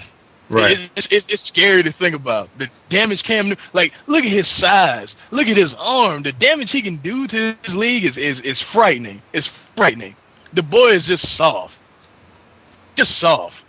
That's true. You blow on him wrong, he'll start crying. He just soft. Or put the towel over his head. Yeah, he'll put the towel over his head or some shit. Let me note that I was misinformed. I had a feeling, but I wasn't sure. The offensive coordinator for the Bengals is actually Jay Gruden, not Hugh Jackson. Apologies. But what I was going to say was someone that I do think, not necessarily that it needs to be fired, but he does need to be on the watch. And y'all might think I'm crazy for this, but I would go as far to say that I do think Mike Smith for the Falcons should be fired. I don't know about should that. Be considered. No. I mean, because I know what you're saying, right? It's like the Schottenheimer thing, right? That's what you mean. Yeah, but it's just it's getting a little absurd. With, I with agree. The I agree. Like it's three now because not only have they lost in the playoffs 3 times in a row already, they've gotten destroyed. They've looked embarrassing, and if it happens again this year, if they go, it's something to think about. I agree. Right. Because that'll be 4 seasons in a row with a team that mentally collapses in the postseason. These teams are better than the performances they put up in January, but they not only lose, they mentally collapse. Like especially that one last year against the Giants, 2 points, really? With fucking Roddy White and Julio Jones, Tony Gonzalez, Michael Turner pounding the shit out of everybody. 2 points? Like it's crazy. To me, it is just, it's ridiculous. Like I said, because it's not like the Chargers where whenever they were the favorites, they seem to just crack under pressure and lose. And whenever no one expected them to, they go to the AFC Championship game like they did in 2007. Like, these guys, they legitimately, it's not like they lose games that they should win. They just get murdered in such an embarrassing fashion. And I really do think if that happens again, if let's say they go 14-2, have the 2nd seed, and or the 1st overall seed, and they face, just as an example, the Packers or the what's the other division, or the Bears, good example. They face the Bears or the 49ers, and the Bears and the 49ers just go to town on them. I really think Mike Smith needs to be put on watch. I don't care how well they do during the regular season, because it doesn't matter. They get smacked in the postseason. And if they lose again, they'll be, in 5 years, 0-4 in the postseason. And I think that needs to be accounted for. I don't think they should need to just fucking excuse that. My opinion. You've got to get it done. Right. Yes. Now, win once. Win. By the way, Big Red, he's the secondary coach. Hugh Jackson. Yeah, I know. That's okay. where I made the right. mistake. Okay. I'll just make sure you knew that. All right. Next we go to college football firings. John Embree, the coach of Colorado, and Gene Chizik.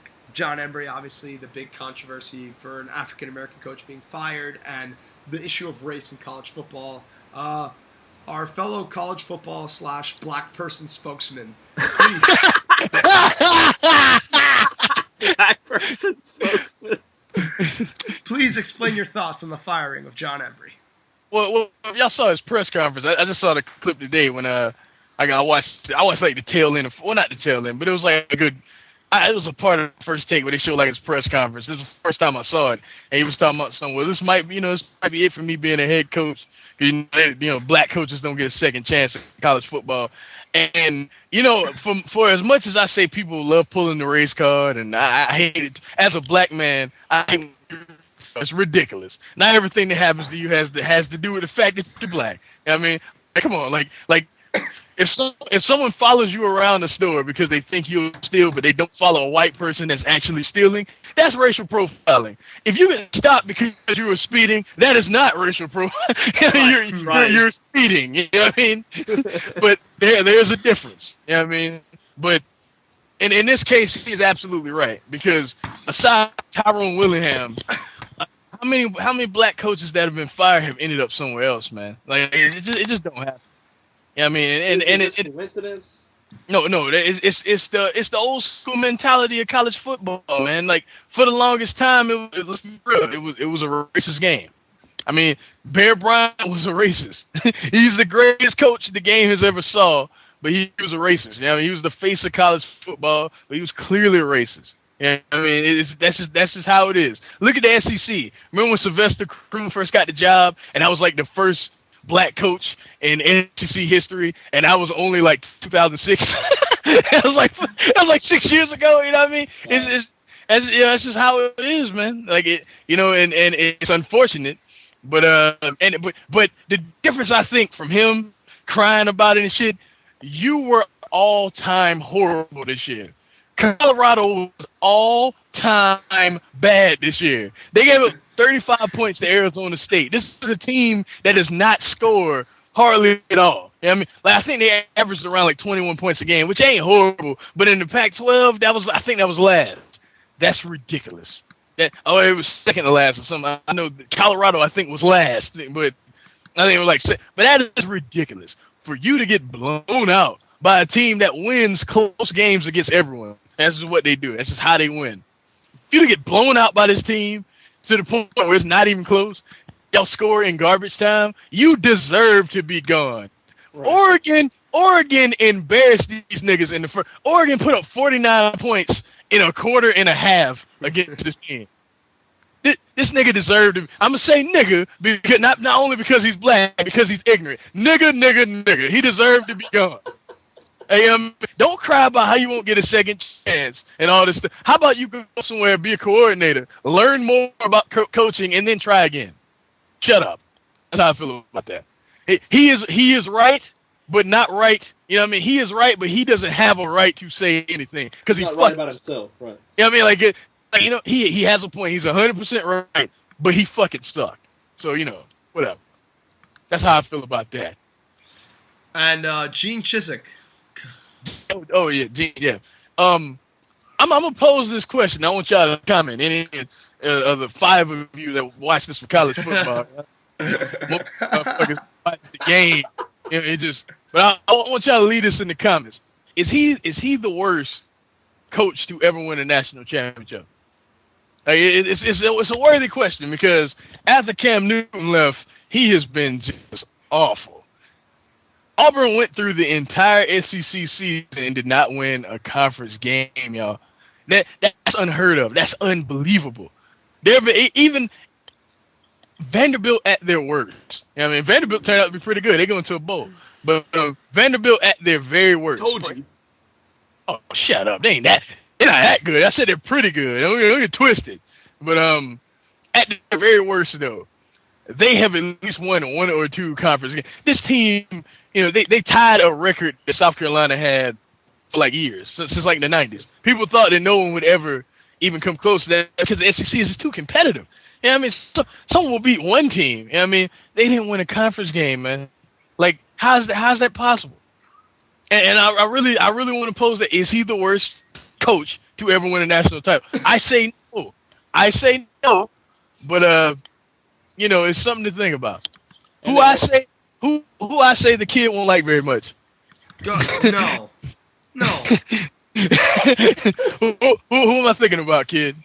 Hold on, I'm thinking of two guys in my mind. Wait, no. You wouldn't. There's no way you'd say Coker. I don't believe it. That's exactly Fuck who off! But hold on. Let me finish, kid. When that nucleus left, what happened to Miami? I think his last few years, he lost control of the program, and he didn't have good recruiting classes, and that's why the UM program suffered those few years. But dude, hold on. You just said he didn't have good recruiting classes. This is Miami, kid. This is Miami. This is the U. There's not a kid around the country that doesn't want to play for the U. All you have to do is walk in a kid's living room, sit down, and say, "You get to play in South Beach." Okay.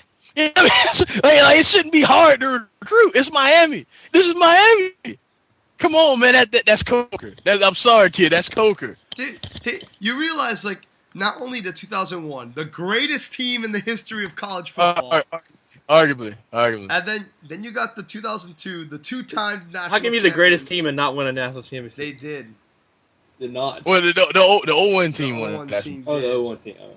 Then you got undefeated, destroyed, margin of victory, 35 points. Just want to throw that out there on the season. Want to throw that out there. That's how dominant they were. But go ahead, kid.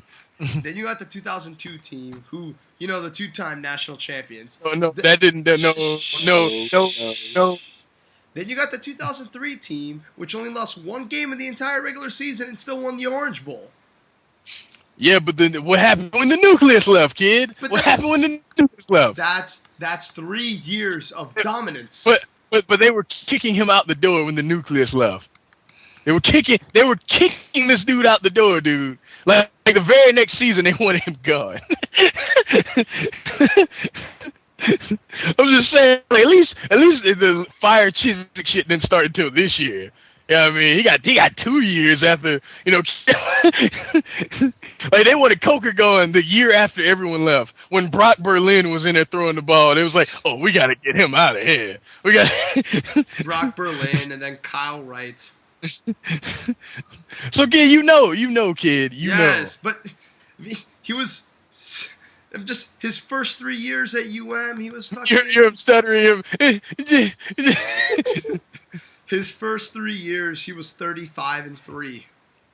Okay, that's the nucleus. That was Ken Dorsey and all them. That's what that was. What happened when all these guys left, kid?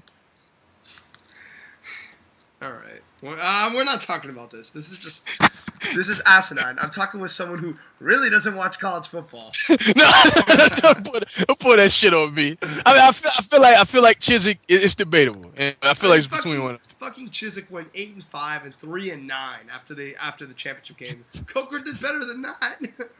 Yeah, one season. That's it. No. I refuse. This is debatable. I mean, hold on. Let's just go, kid, real quick. Go from the BCS era, the national championship winners. Well, Go from about 92 to now. All right. I'm pretty sure you can list the people that won national title. All right, hold on. Yeah, I was gonna say, actually, I have to look this up. I don't know if I can go that far. 90. Can we say 91? Yeah, let's go 91. All right, the University of Miami. That's what I wanted to go 91. Who is the coach then? Dennis, fucking Erickson. Dennis Erickson. Okay, that's what I thought you were. That's what I thought you were thinking of at first. He was pretty good, but go ahead. Yeah, because he had he had like no control of the team. Like those motherfuckers did whatever the hell they want, no matter what he said. That's why. But when it came to play though, he got him. He got him in order. Yes. Like the inmates ran the asylum until when it mattered. You know what I mean? So. All right, hold on. Is it for 90? Okay, for 92, is it? I don't know why I can't see it. Is it Alabama? Yeah, Alabama. Right? Okay, who was the coach then? For Bama? Yeah. Was that what's his fucking name? Gene Stallings? Ooh, but they were pretty good then too. They were consistent then too, and that for like a 4-year period, they were pretty good. All right, then it's Florida State. Obviously, Bobby, I think second best coach of all time. But go ahead. Then Nebraska. Tom Osborne, you already know. I just talked about him. Then it's Nebraska again. Obviously, best. I feel like that's the best team ever. But go ahead. Then it's Florida. That's Spurrier. Then it's Nebraska again. Obviously, Osborne. Tennessee. That's Fulmer. So Was that the Peyton Manning year? Or was that's the year. That's the year after Peyton Manning. Oh, hilarious. Damn. That's why I said back in the day he'll never win a Super Bowl. I'm like, how does he have a team this stacked and they win a title with him? I was like, this dude can't lead. Can't lead. Obviously I was wrong, but Then it's Florida State. Bowden. Then Oklahoma. That's Stoops. Then UM. That's Coker. Then UM again. No, then Ohio State. That's Tressel. LSU. That's Miles, right? No, that's Saban. That's Saban. USC. Yeah, it's Saban. USC. That's Pete Carroll. Texas. That's Mac Brown.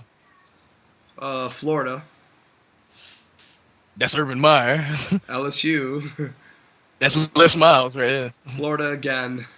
That's Urban Meyer. Bama. That's Saban. Auburn. That's Chizik. And then Bama again. You know what? I still say Coker, but you can make the argument for Chizik. All right. I still say Coker though. Just because of how quick the fall off was from them being so good, all time great, to just all time just mediocre. Not bad, just mediocre. It happened so fast, kid. We still haven't recovered. All right, but what's the next time? We discussing this all day. All right. Fuck. I feel feels left out because he don't know anything. He's just sitting there. I would say I don't know anything, but I don't know as much as you. All right. Next we go to something Phil can comment on. In fact, I'll let Phil comment first. Colin Kaepernick versus Alex Smith. Phil? This is an interesting one. Interesting debate. A lot of people, of course, would like to compare this to the whole Tebow thing, but I mean, as far as Colin Kaepernick proved, that he could play. He proved that he can can do, if not better, but at least as good as Alex Smith. And we all look at Alex Smith as the game. He manages the game and doesn't do, he doesn't make mistakes, but he doesn't do exactly what a starting quarterback or a great starting quarterback. You say he doesn't do anything. Yeah, he doesn't do anything. Right. Remember, I'm nice. Remember, I don't. But anyways, so I think Colin Kaepernick. Hold on, real quick. That's why trademark pissed me off. Let me cut you off real quick, Phil. I'm talking directly to you, Jared. I'm talking to you. Alex Smith was horrible until Jim Harbaugh saved his career. He was about to go down. This includes Tim Couch. This includes Ryan Leaf wasn't number one. Man, it was, but this includes Jamarcus Russell. He was about to go down as the worst number one overall pick of all time, dude. I know what I'm talking about. The dude, he sucks. Jim Harbaugh is just great. Go ahead. Right. Like he's like there is proof that he is not very good. There is proof. Every year before Jim Harbaugh got there is proof that he's not very good. His career quarterback rating, and mind you, if you want to be top level, top level quarterbacks have a career quarterback rating above 90. Pretty good quarterbacks have a career above 85. Like 80. Yeah, and good, solid have 80. Alex Smith, and this is with the Harbaugh years. With the Harbaugh years, his career quarterback rating is a 79. That's with the 2 Harbaugh years combined. I don't even want to know what they were before that. Oh man, but yeah, but go ahead, Phil. I'm sorry. I had to get that fool trying to debate that. That's not even a debate. He's not very good. I'm sorry, he's not. He had a 48% completion in 2007. He had a Tebow year in 2007. He was Tim Tebow in 2007. Oh man. Go ahead though. I'm sorry. I'm being so rude. But you're fine. That was good. In 2005, he had 1 touchdown and 11 interceptions. Yeah, Look at that. And he only played 9 games, and he only played 7 in 2007. Yeah, but that's still. But yeah, it's still bad, right? No, I don't. He had more interceptions than he had games. That's funny now. They only have 1 and 2 touchdowns those 2 years. Yeah, doing good now. He's having his best year probably. He has the third highest. He had the third highest quarterback rating in the NFL because he has the least amount of picks. Jim Harbaugh had the 3rd highest. he's 5th right now as far as QB rating. So Jim Harbaugh's 5th. But go ahead. Jim Harbaugh's 5th, and that's my thing. I think that Colin Kaepernick can actually do more for himself, or for the team, than Alex Smith can. I think Alex Smith is there.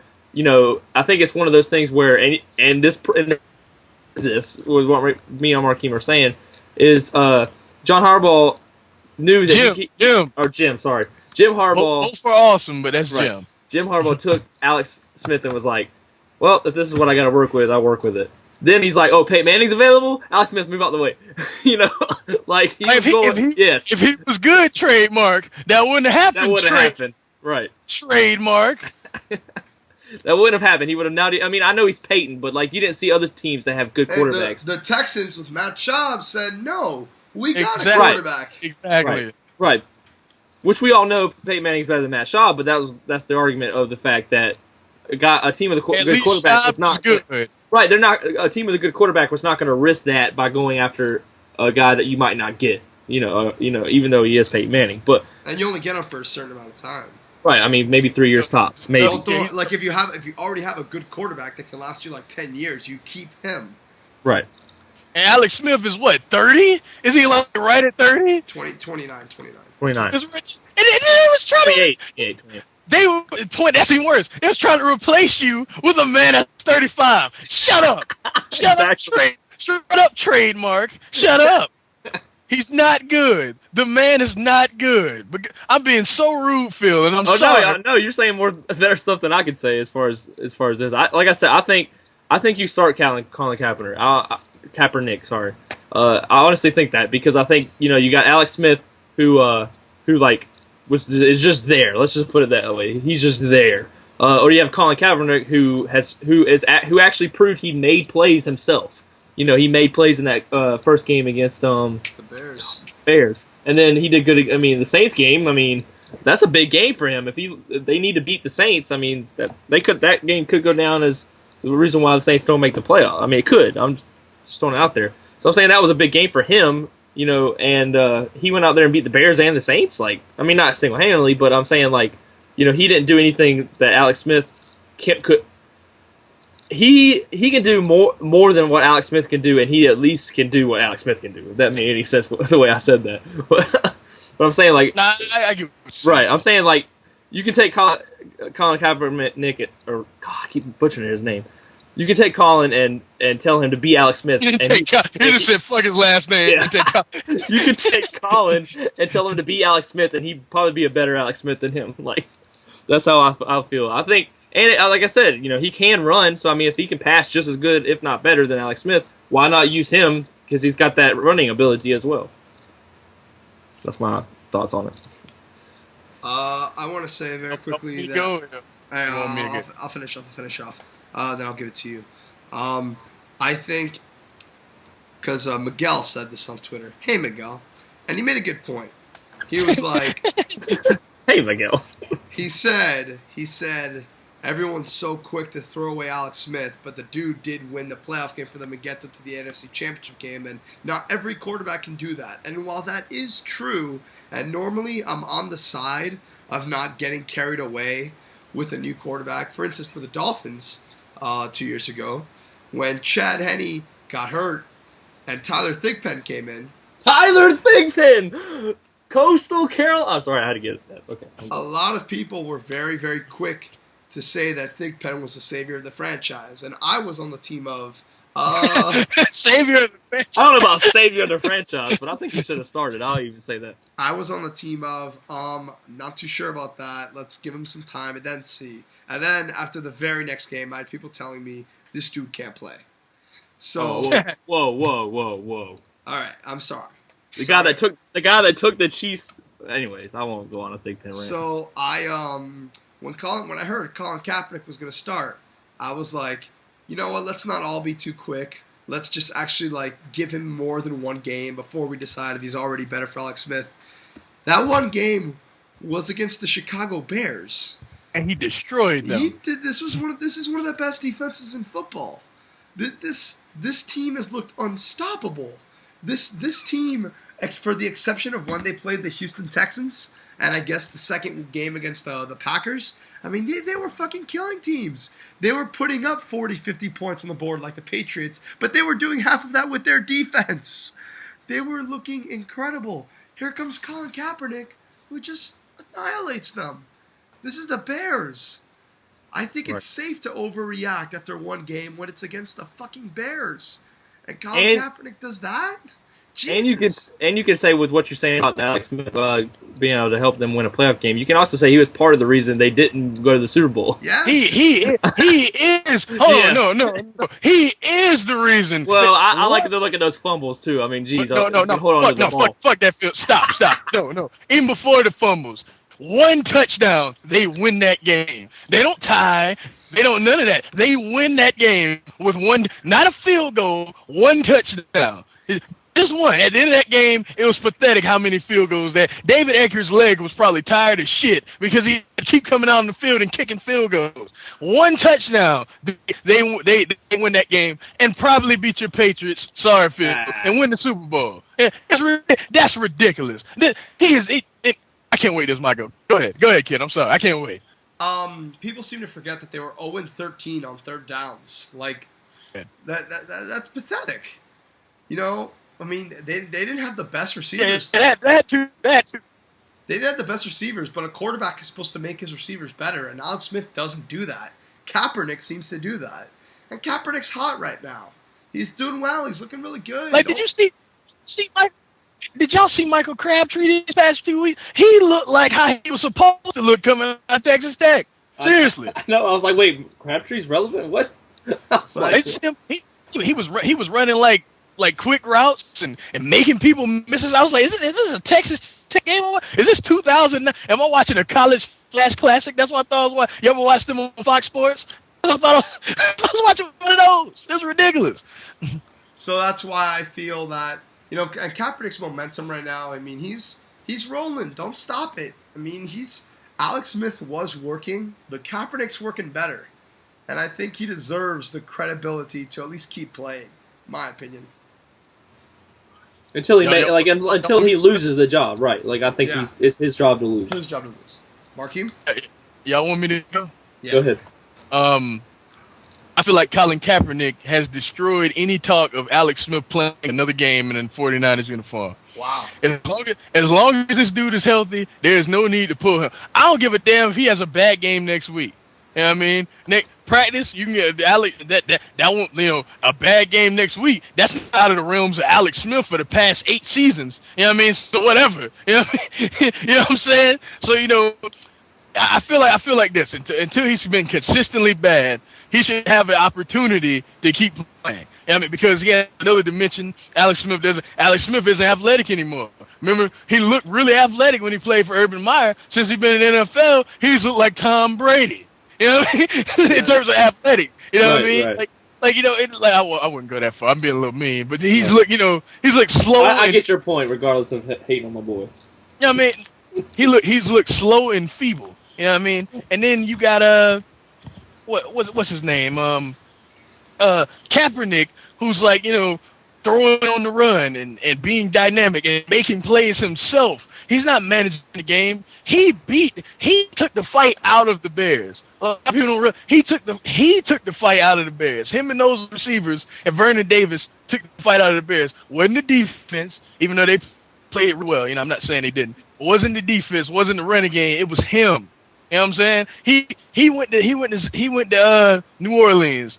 Very hostile environment. A lot of people would say the best home crowd in the NFL. I would agree with that. Feels like I'm watching a college game. Maybe the Colts is pretty close too. But.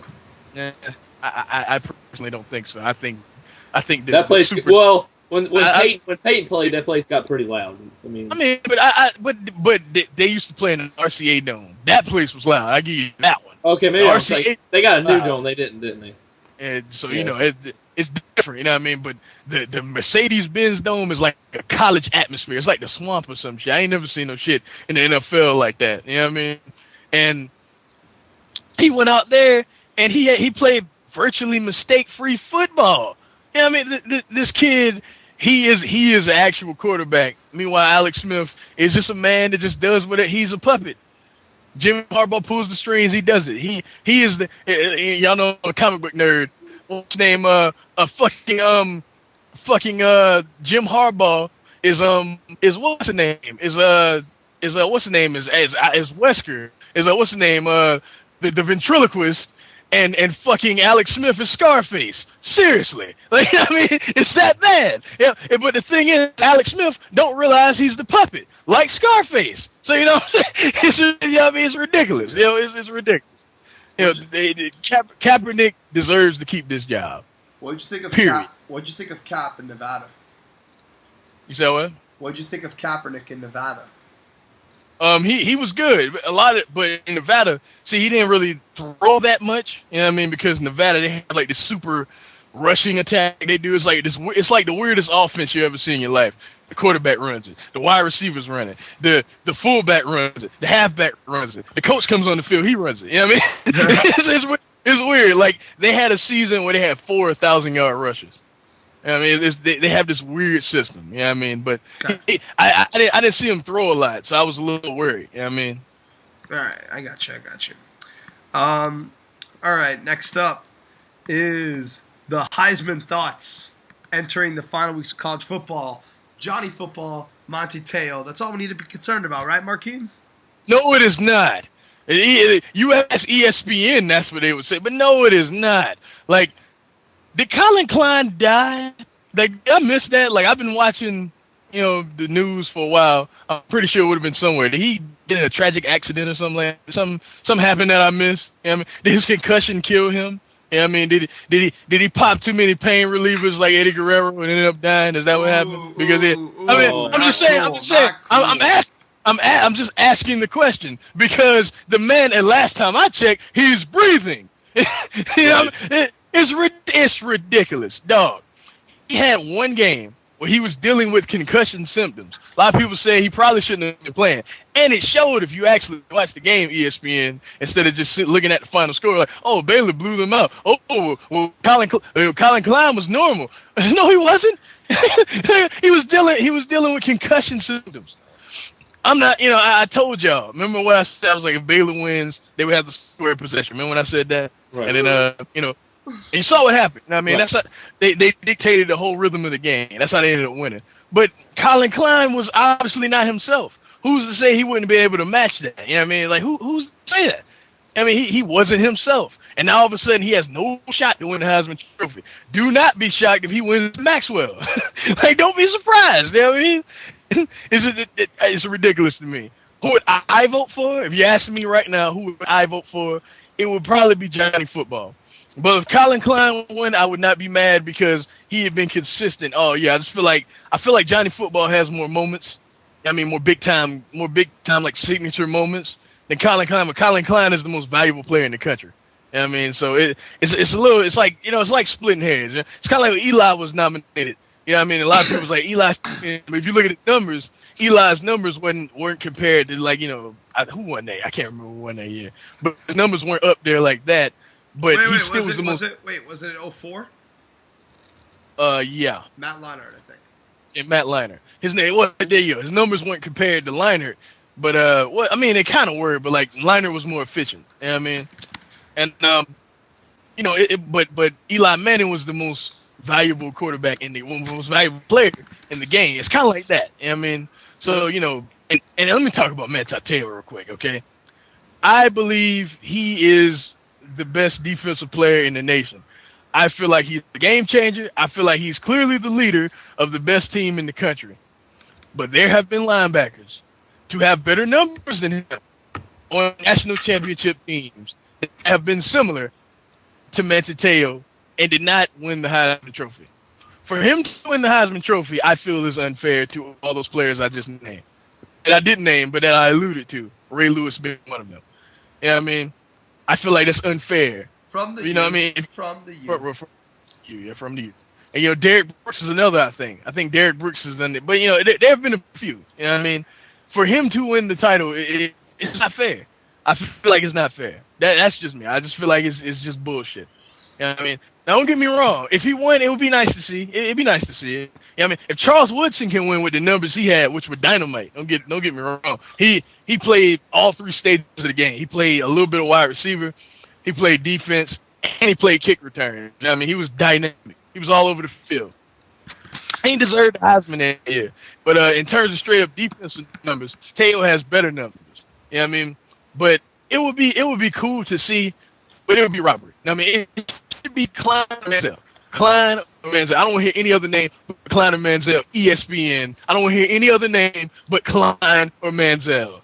And I'm tired of y'all acting like Johnny Football is running over. Like when Stephen A. Smith said this today, and I was like, yeah, you're right. You just started watching college football. He was like, you got a rookie running away. No, Rob Parker said that bullshit. You got a rookie running away with the Heisman race. I'm like, running away? This is going to be one of the closest votes of all time, you idiot. You moron. No way, no how. No, without question. Shut up.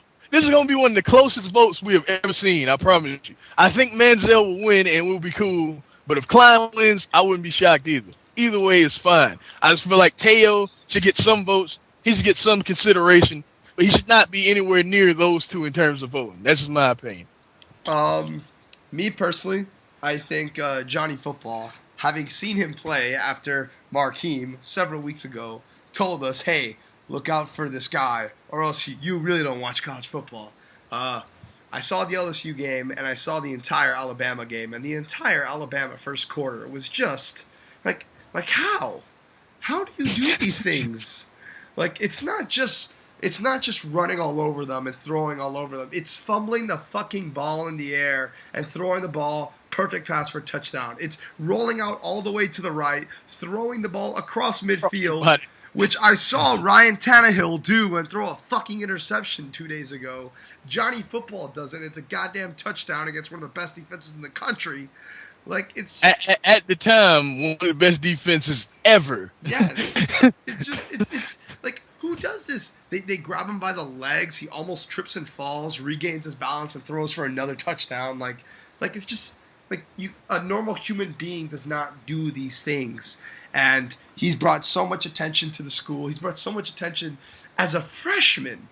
And I don't know about you, but I think that gives him like an extra bump as a Oh.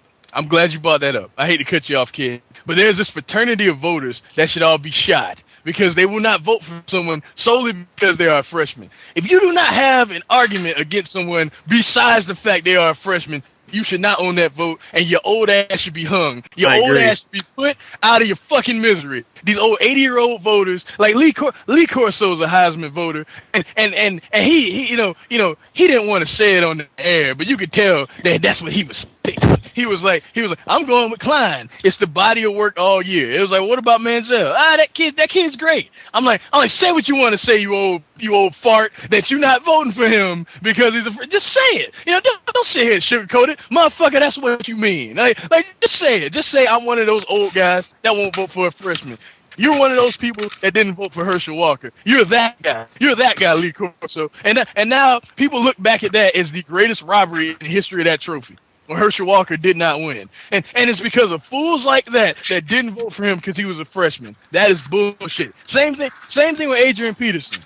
It's the same deal. Same deal. Like, Adrian Peterson was the same year that Matt Leinart won that trophy. Look at AD's numbers. Please look at it. When y'all get a chance, look at his numbers his freshman year. Tell me that's not Heisman caliber. Like, him and Jason White were every bit as dynamic as Leinart and Bush. I would say even more so because Adrian Peterson was crushing everyone. Like, and the only reason he did not win that award, it was because he was a freshman. And I worry that the same thing happened to Manziel. And who did I cut off? I'm sorry. Who did I cut off? Hold on. Give me 1 second. As far as and I totally agree with you with the sorry, my throat hurts. I do agree in that body of work is important, and without a doubt, Colin Klein's body of work is more impressive. But I just do think the way Manziel has taken college football by storm, I just don't think that can be denied. Very quickly, I wanted to read to you what the current Heisman poll has to see if you disagree, agree, or whatever. Should I strap in? Should I buckle up? Well, it has Johnny Football 1, Monty Teo 2, Okay. then Braxton Fuck Miller. that. Fuck that. Then Braxton Miller? To be fair, Braxton Miller was your Heisman pick at the beginning of the year. I remember that. Yeah. That's the beginning of the year. That's what that is. That's definitely what that beginning of the year. Then Marquise Lee. Okay. Oh, I forgot about him. See, like I said, he's the best player in the country. I mean, so he should win. I kind of understand that. Is this like a fan poll? Is a fan poll? No, this is a CBS Heisman pundit. CBS. Yeah. I think. All right, fine, whatever. Then it's Tavon Austin. Then it's Geno's. Really? Then it's hold on, talking about from West Virginia. Yeah. Are you serious? Yeah. Austin over Smith? Then it's Geno Smith. Then Stop reading this poll. Just stop. No. Do it no more. Kenyon Barner, Jadeveon Clowney, Jordan Lynch, and Aaron Murray. Jadeveon Clowney? Oh my God. Oh my Lord. Seriously? I love Clowney. Clowney, I think, is the best pro prospect in the country. It's a shame he can't come out in the draft this year. But Heisman Trophy, look at Jarvis Jones' numbers, and you tell me if that's ridiculous. Who else is on this list? Clowney. That's funny. Jordan Lynch and Aaron Murray. Any thoughts on those two? Aaron Murray? Oh my God. That list is shit. That list is shit. That list is shit. One of my best friends. He's the number one. He has the highest quarterback rating in college football. I know that. But the past 3 weeks, he's been absolutely nuclear. But he has been so inconsistent this year. I don't want to hear it. Aaron Murray. We're talking about the entire season. Yeah. If Manziel wins, the only knock against him is that he had 2 bad halves. If Colin Klein wins, the only knock against him is that he had 1 bad game. If Aaron Murray wins, the only knock against him is that he had 4 bad games. Fuck that. Fuck no. Oh my God. Oh. One of my best friends is actually a big Georgia fan and thinks that everyone's overlooking Aaron Murray. For the Heisman? Yeah. Ask your friend this. Was he saying that in the middle of the season? Was he saying that when he was fucking up against South Carolina? I don't know. Was he saying that in the first half of the Missouri game? Was he saying that? Was he saying, you know what I mean? I can just point out so much inconsistency with this kid. Yo, let's put it like this. Let's put it in perspective. Some people say Aaron Murray is the best Georgia quarterback of all time. I totally laugh at that. I think that's the most ridiculous thing ever said in history. Like, in the history of anything, okay? I mean, like, in the history of any sentence ever said, Aaron Murray is the best quarterback Georgia's ever had is seriously the most ridiculous thing I've ever heard. Seriously. I don't care how many records he sets. I don't care what he does. Because in big games, this motherfucker has been less than anything. How do you not score a touchdown against the most inconsistent defense in college football? How do you do that? How do you do it? I know it's in William Bryce. I know that's a different team. But Tennessee went up. Tennessee and Tyler Bray, who I think is an extremely talented kid, who is just very mentally weak because he's just gone through so much bullshit. You know what I mean? But Tennessee and Tyler Bray went to Williams Bryce and put up 35 points. It looked pretty good. I was there live. They looked pretty good. And you couldn't put up a touchdown? Really? Your friend's an idiot. I'm sorry, that's your friend, but he's an idiot. He's just dumb. He's dumb. He's not dumb. If he got a problem, he can come talk to me about how dumb he is. He's dumb. He's not dumb. He's dumb. He's not dumb. He's just really biased. He also said Todd Gurley's the best freshman running back in the NCAA.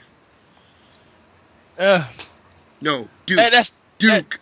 Duke. Oh, but that is debatable. Something like that I could probably get behind. But Aaron Murray for Heisman, I cannot get anywhere near that. I need disinfectant for that bullshit. Fuck that. No. I need disinfectant. Like yo. When Matt Stafford, this is like the college football show. If y'all don't like college football, y'all gonna be mad. Whatever. But Matt Stafford, when he was at Georgia, I was like, if they protect this dude, he will be a good NFL quarterback. I believe Aaron Murray will never do anything ever in the NFL, ever in life. I believe you know what he's going to do in the NFL? He's going to hand some really good quarterback the clipboard. Seriously, that's what he's going to do his whole time in the NFL.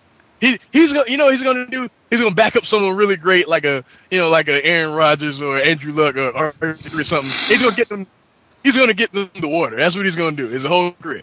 He's going to be that guy. Wow. He's going to be doing what Graham Harrell did this past weekend for Green Bay. When the game is out of reach, he's going to come in and hand the ball off a few times. He will never be relevant at the NFL level, ever. Didn't you say that about Tom Brady?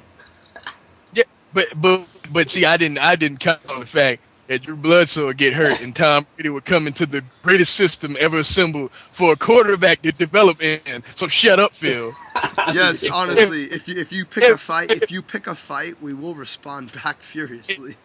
If Tom Brady had a career-ending injury against like when his leg got hurt and fucking Matt Castle stayed the quarterback for the New England Patriots, you think they wouldn't be doing something similar to what they're doing now? No.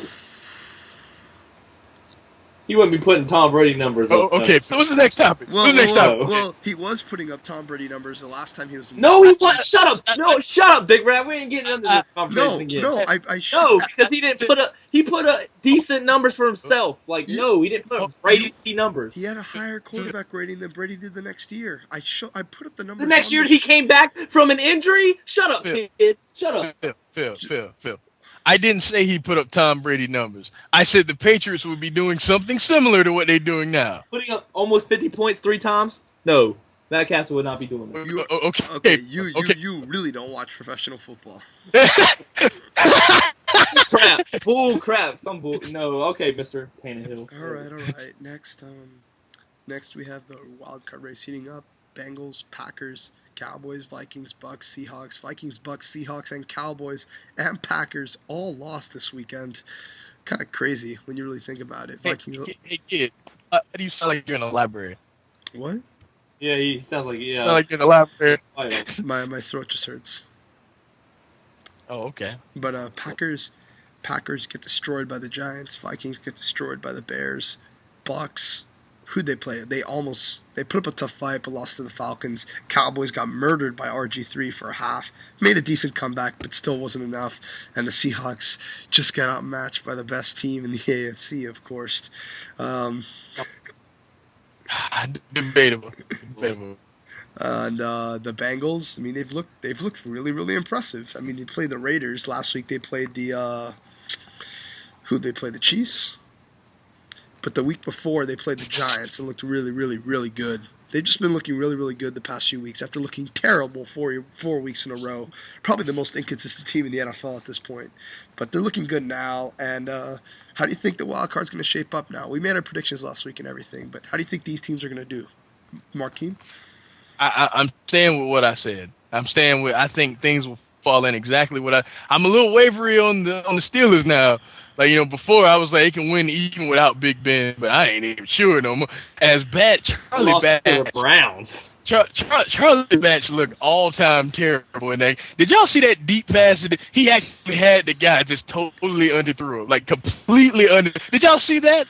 I saw the highlight. Did you see that kid where he had like the sideline pass? He had who had a step? I forget who it was, and then two guys just shot on the ball, and then I was like, dude, your arm is terrible.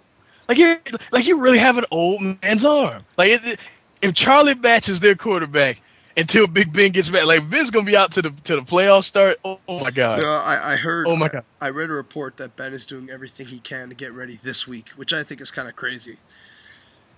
I don't know. I would agree with you before last week, but what I saw against Charlie Batch was so bad. Bad. Here's a stat for you. The Steelers, the past 14 years, are 23-5 against the Browns. Those 5 times that they lost, all 5 Ben of didn't those, play. No, but all 5 of those years where they lost to the Browns, they didn't go to the playoffs. Oh wow. That's a stat. See, I'm a little shaky. You know what? I may have to. Well, I gotta go on the record, but I'll say this. Your boys really have a good chance now. They really, truly have a good chance. If they can, who they play this week? They play the Patriots. Yeah, if they can somehow get this week, and who's after that? The 49ers. Never mind. No. But after the 49ers, it's the Jaguars and it's the Bills, and if the AFC... If they can get this week, they're in a good spot. Yep, I agree. The Bengals. I mean, it's just legitimately. If y'all remember, they got murdered by the Ravens week 1. Then they went 3-2 with Marvin Lewis. Then they lost their next 4 games, and then they won their next 3 games. How is that not complete inconsistency? I agree. I say the Giants rival them, but I agree. Exactly. As for me personally, I think the Bengals. If y'all remember last week, I predicted them to go to the playoffs over the Steelers in my record. But I do think that they got a really, really, really good offense. I think it's really underrated. I mean, AJ Green is just doing amazing. The law firm's doing really well. Andy Dalton is developing. Andy Dalton might be the most underrated player in the game. Yep. Might be. He's been playing good. And that whole team is just looking really, really solid. And they play the Chargers this week, and it's just, I mean, aside from, and then if you look at the rest of their schedule, they play the Cowboys, they play the Eagles, and then I think they play the Steelers one more time. But I think they have a pretty easy schedule for the rest of the year. And then Baltimore. Oh shit, I forgot about that. Well, they got Baltimore. But that game might be irrelevant for Baltimore. I think it's week 17, isn't it? Yeah, it is. Yeah, Baltimore's. I mean, they're not going to play that game unless Baltimore just starts losing now and makes the AFC North a competition with the Bengals. But I really do think they're. I'm hoping for my Dolphins, and we'll get to that in a second. But I'm pretty confident the Bengals. Speaking of Baltimore, real quick, did you guys see First Take today? No. Remember we said that. Y'all need to download the podcast. Yeah, lead us recording. Yes, we're going off track. Everyone that hates this, fuck y'all. But y'all need to download the podcast so y'all can hear when Terrell Suggs called the show. He destroyed Skip Bayless. Absolutely. When I say he destroyed, he disarmed every argument Skip Bayless could possibly present about anything against the Ravens ever. He destroyed his argument. And it was beautiful how he squashed Skip Bayless. You got to see it. It was like Brent Albright 2007 squash of Skip Bayless. You got to see that. He's been on the show. I've seen him being on the show twice. Once I thought he didn't do anything, and then the other time I thought he owned Skip. So I have to watch it. It was amazing. I'm gonna check it out. I listen to the podcast most days, so I'll check it out tonight when I do my work. Packers looked terrible, absolutely horrendous against the Giants. Like, terrible. Yo, I'm gonna say something right now. It is Aaron Rodgers, Clay Matthews, or bust. One of them not playing, they're not gonna do anything. I really believe that. Yeah. And I made my Super Bowl pick, assuming both of them would be totally healthy. Clay Matthews didn't play, and it showed. And they also, my God, it showed. They also lost. To be fair, they also didn't have Charles Woodson or B.J. Raji. I mean, you know, and while that is important, I think that is not nearly as big as Clay Matthews not being out there. I really believe that. No, I agree. I definitely agree. Like it is both of them or bust. They cannot win without one or the other. I think there's a strong case to be made for that. Just my opinion. The Vikings, I think. Well, I knew the Bears would dominate them kind of because they needed revenge after a shitty performance against San Francisco. And I think, what's his name? I think Skip, I don't know if Skip said, someone said this, and I actually agree. You know, that game, as much as you may not like him, that game really shows how important Jay Cutler is. Whatever. Jeez. I agree to disagree. Whatever. But yeah, Phil, any more comments on any of these teams in the wild card race? This will probably be a weekly segment because it's really interesting this year, especially in the NFC. Well, right. Really, the AFC is starting to get into that last spot. That last spot, right? And I agree. I think this is going to have to be a weekly thing, especially like you said, the NFC. I think that last spot's going to come down to the wire. I mean, you just said. I mean, the Packers, Cowboys, Vikings, Bucks, and Seahawks all lost. So I mean, put that on 3. Put the heat on 3, dude. You hear me? Put the heat on. My bad, y'all. My bad. Sorry, I didn't know what was going on. Keep going. Okay. But yeah, I mean, like I said, I think that you have to put. What was I saying? No, I lost. Sorry about that, Phil. Oh, you're fine. I'm just trying to think of what else. Well, I was saying, like, I think that's why it's going to be a definite talk about topic every week, which it usually is, anyways. But I'm saying even more now this year because the Packers lost, Cowboys lost, Vikings, Bucks, and Seahawks all lost. And Saints even lost as well. Yep, forgot about that. That's the team that I went on a limb and predicted them to go to the playoffs. And if they beat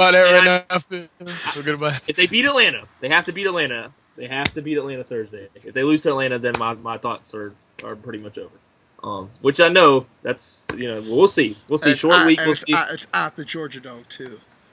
Right. Which makes it even worse. Right. Which makes it worse. Have y'all ever been there? Yes, I have. I watched the Super Bowl. I mean, WrestleMania. I went to the. I mean, I'm saying for like a football game. Football. Like a basketball game. I haven't for football. No. Yo, I went there for. I think it was the Peach Bowl one year. Man, that place is fucking loud, man. Like I hate that place because it was like shit was ridiculous. Like my head was ringing and I dropped my popcorn because like I got nervous because someone made a field goal and the crowd just erupted, dropped my fucking popcorn. I was so scared. It was because like it's not like Death Valley, which is the loudest place I ever went. It's just consistently loud. The Georgia Dome is like suddenly loud. I mean, like when the crowd starts cheering, it'll scare the shit out of you, man. It's great. You been to Death Valley? Yeah, I've been to Death Valley. I've been to both Death Valley. And the Swamp, man. I hate you. I mean, that's back when I used. I love college football, man. Right. I'm a fan. I really watch it live. Yeah. I usually go to this is getting off track, but I usually go to Blacksburg Lane Stadium, Virginia Tech, every year. But I didn't even want to this year. Didn't even want to. That's how bad we were. But go ahead. But anyways, like I said, they're gonna have to win that game. Like I said, when I made the case for them, I said they had to win 2 of the 3. And they could go 10-6. They've lost one of those 3 that they were going to play. Now they have to play the Falcons and the Giants. It depends on what Giants show up. So we'll see. We'll see what happens with the Falcons this week. But like I said, it's wide open. But let me switch over to the AFC side. I don't know if we want to be able to touch our playoff rankings, but I'm already going to change something I said. I think I know that's bad, but I mean that's what it happens sometimes. I mean it just happens. I'm going to be on here and admit that I'm already changing. I looked over the Bengals. I think the Bengals are now making the playoffs. I have the Steelers missing the playoffs. I think that all because of Charlie Batch, right? well that, and I think the Bengals schedule is preferably it is a lot easier. The Steelers. It's a lot easier have than a the rough Steelers. trip out. The Steelers have to play Ravens still twice, I believe, right? No, Not once. just But Or still, just once. they Well, still. right. I mean, they play the Ravens this week. If they don't have Ben, they have a ridiculously unhealthy, unprepared Ben. Right. And it's like Charlie Botch ain't gonna botch. Batch. Yeah, you said it right, Charlie Botch. Charlie Batch is the name. We have now coined a new nickname for Charlie Batch. Charlie Botch. Charlie Botch. And I actually saw they picked up Brian Hoyer from the Patriots. Seriously? Yeah, they picked him up. They did that before this week though, so I don't know. Mike Tomlin looking like a desperate nigga right now. He's just picking up somebody like, please let this guy be good. Here, for the record, Pittsburgh's schedule is Baltimore, then the Chargers, then the Cowboys, and the Bengals still play both those teams. And hold on, I'm getting the rest of it right now. Yeah, it's Baltimore, Chargers, Cowboys, Bengals, and Browns. Oh, that's not too bad. Yeah, but the Bengals, I mean, the Bengals play them again. They play the Cowboys. They play the Chargers. I think they play the Ravens again, but on a more favorable week. They play them on week 17 when the Ravens are probably going to bench starters. Like, they both pretty much have the same exact schedule, but the Bengals right now have a better quarterback, and the schedule lines up a lot easier for them, and they're both tied right now. So the Bengals are probably going to. It's much more likely that the Bengals are taking this. In my opinion, if even if Ben was healthy, I still think the Bengals have a better quarterback. But let's move on. Oh, but I think week 16 could very well come down to that, because that's when Steelers and the Bengals play. That could be when the last spot. I know the kids don't just gloss over that. I'll explain real quick. I just think Andy Dalton is more reliable. I think Big Ben does too much crazy shit with the ball. This is my opinion. I think he's obviously more talented, but I just think he does way too much crazy shit with the ball. Okay. I can see that. Right. Right. All right. Finish, Phil? But as far as that, I mean, I think that's pretty much it. I think my playoffs wild cards are. I'm gonna leave. They're going to stay where they're at, except for the Steelers. I'm going to change that one to the Bengals now. I think that the Saints, I'm just going to, like I said, we'll see Thursday, and then I might put the coffin. The nail will be in the coffin if they can't beat the Falcons this week. So I guess I applaud your guts for that though when you said the Saints to get it right. And I said in the last video, the reason why I'm going with it is because I don't trust the Vikings, I don't trust the Bucks, I don't trust the Seahawks. So I mean that's why I went with that. And we'll see what happens. And by the way, North Carolina's getting destroyed by 20 right now. Beautiful day. But go ahead. Yeah, there's like one. I just saw it's on my TV too, and North Carolina's they got like one fan. He's like, you can see him. He's like in a sea of red. I guess Big Rat really knows his professional football, being the only one of the three to pick the Bengals to go to the playoffs last week. Thank you very much. I'm staying with the Steelers, but I don't feel good. I'm not. All right. Next up, we have our NFL games for the week. A lot of big games this week. The Dolphins-Patriots game will be its own segment, so I'll get to that last. Because I'm sure I got a lot to say to Mr. Bayless over there. And I'm sure Mr. Bayless has a lot to say to me. But I presume he'll be respectful. Saints-Falcons. I presume you will as well. Yes, I will try. Saints-Falcons. Phil? Saints-Falcons. All right, well, we just talked about this game a little bit, or I did. You're going to have the Saints. And this is the bad part. I don't think the Saints win. Like that's the bad. But because I need my playoff picture, my Saints wildcard not to look bad. I'm gonna pick the Saints to win. But I just don't. It's hard to see the Saints sweeping the Falcons. But I'm going to go with the Saints, even though I'm kind of like you with the whole I can't pick against Notre Dame. I can't pick against the Saints because I got them going the wild card and they need this win. So Saints win. Oh, you feel like me the Oklahoma week, huh? Right, yeah. Right. That's how I feel right now. Y'all remember when I made that pick? I pretty much sold Oklahoma. I was like, but I'm picking Notre Dame. Right. Remember that? Right. I think the Falcons will win this game in every phase of the game, but the Saints win. Man, I just feel like it's hard for you want me to go ahead or you want me? No, you go ahead. Man, all the stakes are just against the Saints, man. Like I love Drew Brees, yo, but it's so hard, especially when if the Falcons know what people are saying about them. You know what I mean? And it is so hard to play in the Georgia Dome, especially late in the year.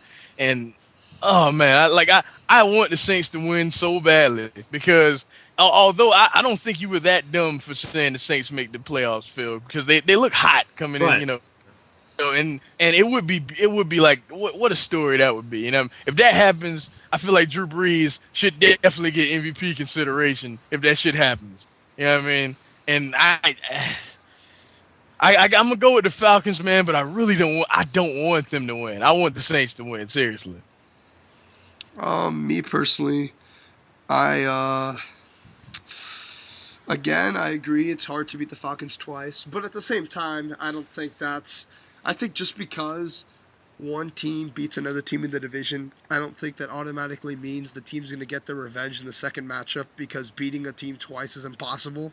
I mean, the True. Cowboys, True. the year the Giants won the first Super Bowl, the Cowboys beat them twice in the regular season. And then in the playoffs, they fought the Giants in the first round in the division game, and the Giants beat them. Like, I mean, the fucking Redskins swept the Giants last year, and the Giants won the Super Bowl. Like, you just shit happens.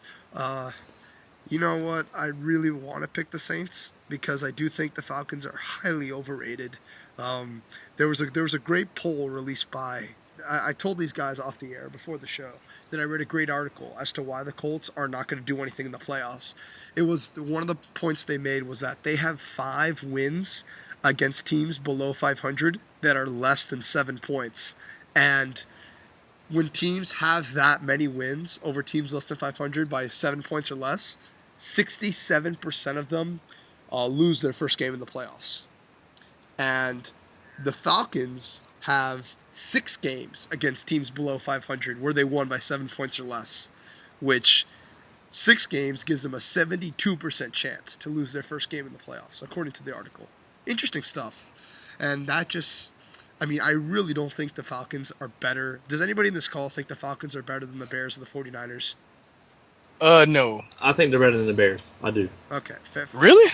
I think. All right, Phil. You hate the Bears as much as me. That's what I'm talking about. I mean, and this is someone who picked the Bears preseason to go all the way, but I just Say it. You don't What? trust Jay Cutler. I don't Say trust that it. team. I don't trust that team. No. Say it. It's Jay Cutler. Say it. Jay Cutler. Well, That's no. what I want to hear. Jay Cutler doesn't play, and they definitely have no chance. So I mean, I don't know if I'd go that far and say that I don't trust Jay Cutler. I don't trust that team that's now gotten blown out like by the 49ers. I mean, or not 49ers. But the Niners. Yeah, the Niners blew out. Right. But the Niners got blown out by The Giants. By the Giants. Hell, I mean, the Texans got blown out by yeah, the the Texans Packers. got blown out by the Pack. You know what I mean? It just can happen to anybody. You know what I mean? It really can. Except for New England. But don't act like you'll see. They haven't been blown out. Look. I know that sounded out. I'm just saying they haven't been blown out yet. I'm just saying. Okay. I wasn't saying it can't happen. I'm not saying it can't happen. Hopefully it doesn't happen. But I'm just saying. Karma, That's all. motherfucker. Like some. Yeah. games, Now I'm gonna curse them. I'm gonna come back. Yeah. I'm gonna think about this now.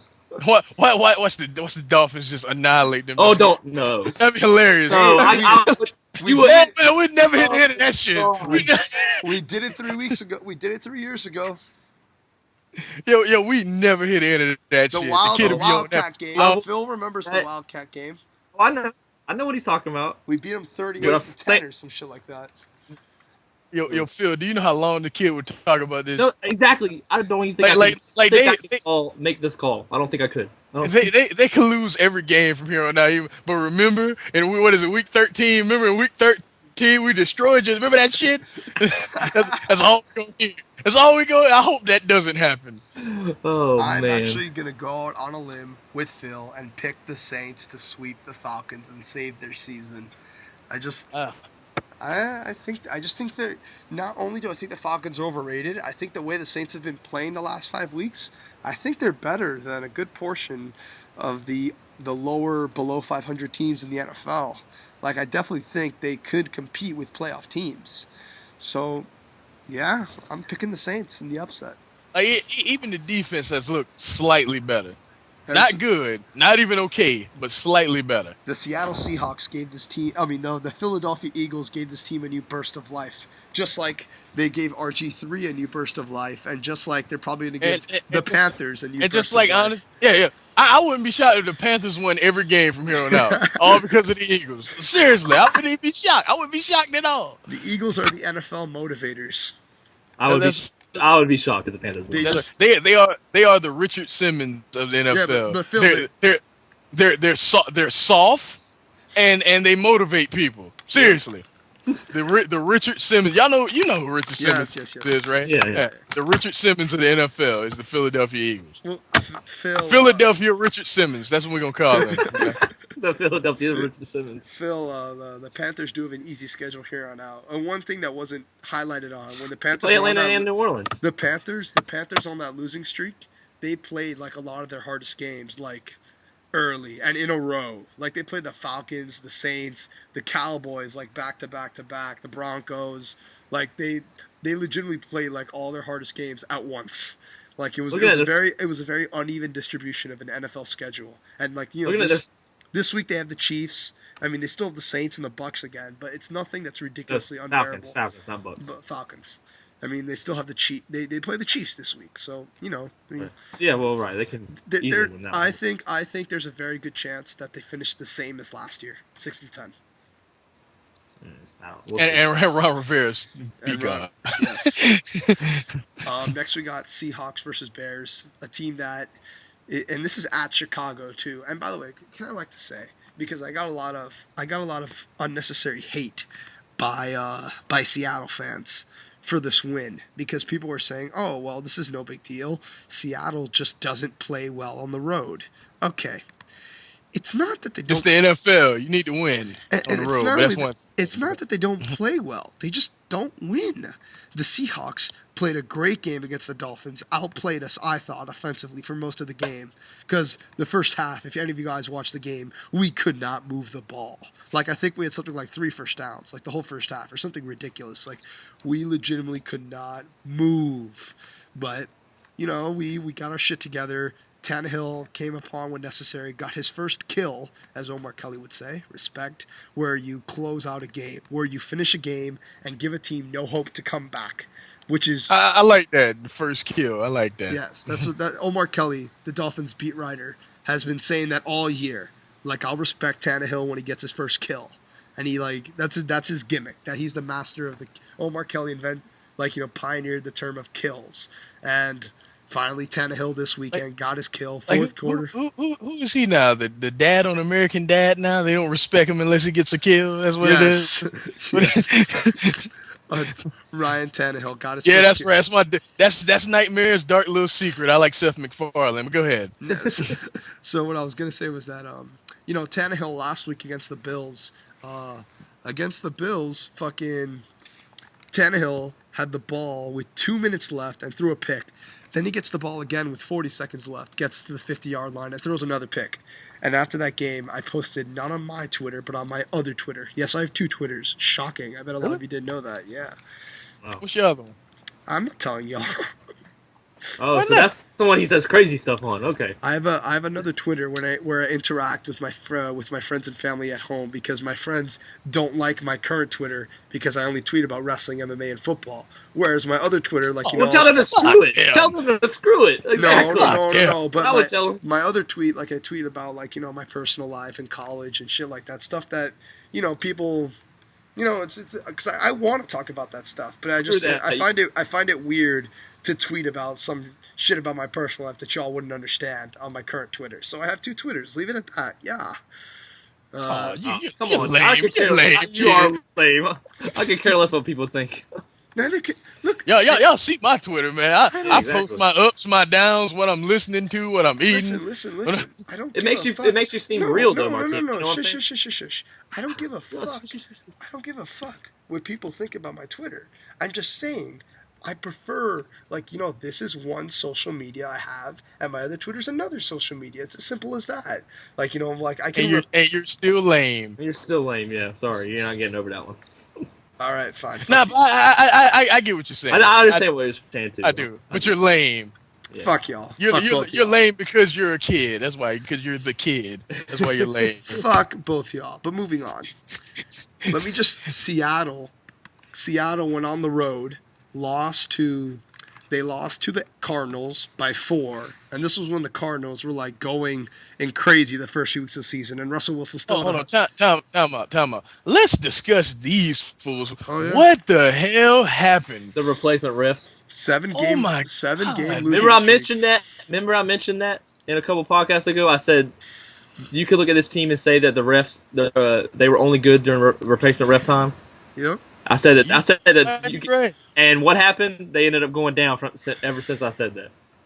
So, I mean, trust me, I hate it. I hate it. Every time they lose, I'm like, crap. There's another reason they're going to say New England loss was horrible, or the New England lost to the Cardinals. Yeah.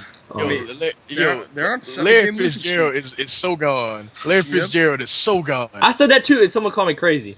No. We talked about it on the show. It was a segment a few weeks ago on whether Larry has the right to leave or not. Like, did y'all see when that little rookie threw that interception? Yes. Did y'all see Larry Fitzgerald's face? He was like, man, fuck this. like it was literally the man, fuck this face. Seriously. He was like, I just want to be out of here. Fuck these people. And he has a right to. Honestly, they're on a 7 game losing streak. It's quite ridiculous. Yeah, but I'm sorry, kid. Go ahead. You just brought up the car and it made me think about it. So the Seahawks, their other road losses, they lost to the Rams, a divisional opponent, by 6 points. On the road, they beat the Panthers. I get it, not impressive. They lost to the Niners by 7. No shame there. They lost to the Lions by 4 in a game that almost went to overtime when both quarterbacks threw for over 250 yards. And, then they played the Dolphins, a very tough game. They look like the better team. The Dolphins just got the job done. I don't think they're bad on the road. They just have bad luck on the road. I mean, it's not. They don't look like a terrible football team when they're on the road. They just can't win. It's weird. It really is weird that they just can't win on the road. But they don't look like a bad team. They just don't get the job done. Well, I also think, we were talking about atmospheres earlier. Like, that atmosphere in Seattle is totally different, too. Yep, like, that's what they call it, the 12th man. So, and then people have to, most of the matchups that they face when they're facing at home have to travel a long distance. That is the other crowd that's like a college crowd, and I forgot about them. Yeah. That crowd is dope. So, I mean, I think that they're just so used to that, and it's like they're having to do the traveling, too, when they're going on the road. So, I think that's what is. It's more of that, not that they can't win on the road. It's just totally different experiences. Which I guess you could say that for a lot of people. But so I'll get back to my Ryan. But who are you picking, kid? Who you picking? Right. Basically, I'm saying Seahawks at Bears. Seahawks are again on the road, and it's against one of the best teams in the NFL. Tough game. I'm actually gonna probably pick. Brandon Browner and Sherman, if you guys saw, both their starting cornerbacks got popped for performance-enhancing drugs after the game. They're still playing. Oh, seriously? Yeah. They got 4-game suspensions, but they're appealing the suspensions, and they will play this week. Both their starting cornerbacks. But if that suspension stands, that team's screwed. But I don't know. It's tough. I do think the Bears are going to give Russell Wilson a lot of problems because that dude, I mean, he's just like, for all that you don't know, he's actually hard to from what I saw in the Dolphins game, he's actually really hard to sack because of his height. Like he evades tacklers very quickly and he knows how to scramble. And he got away with that with the Dolphins. With the Bears, with those linebackers who just like, I mean, they don't let shit happen to them. They don't let anybody run past them. I think if Russell Wilson tries that shit, he's going to get in trouble. And I think that the defense is just going to give him a lot of problems. So I'm going to pick the Bears in this one. And Seahawks have another road loss that isn't a big deal. There's no shame in losing to the Bears, but the media is going to make a big deal out of it. Is it my go or Phil? Yeah. You can go ahead, Marky. I want to talk about Russell Wilson real quick. We're watching a guy really improve. Yes. Every week he looks better. I mean, and there's something to be said about that because there was a point in time where I thought he was Alex Smith. I thought he'd be the dude that just manages the game. You know what I mean? And he's been consistently getting better. And this is at Soldier Field. Man, I can't. There's nowhere in hell I see them winning this game. I can't see at this phase of the year.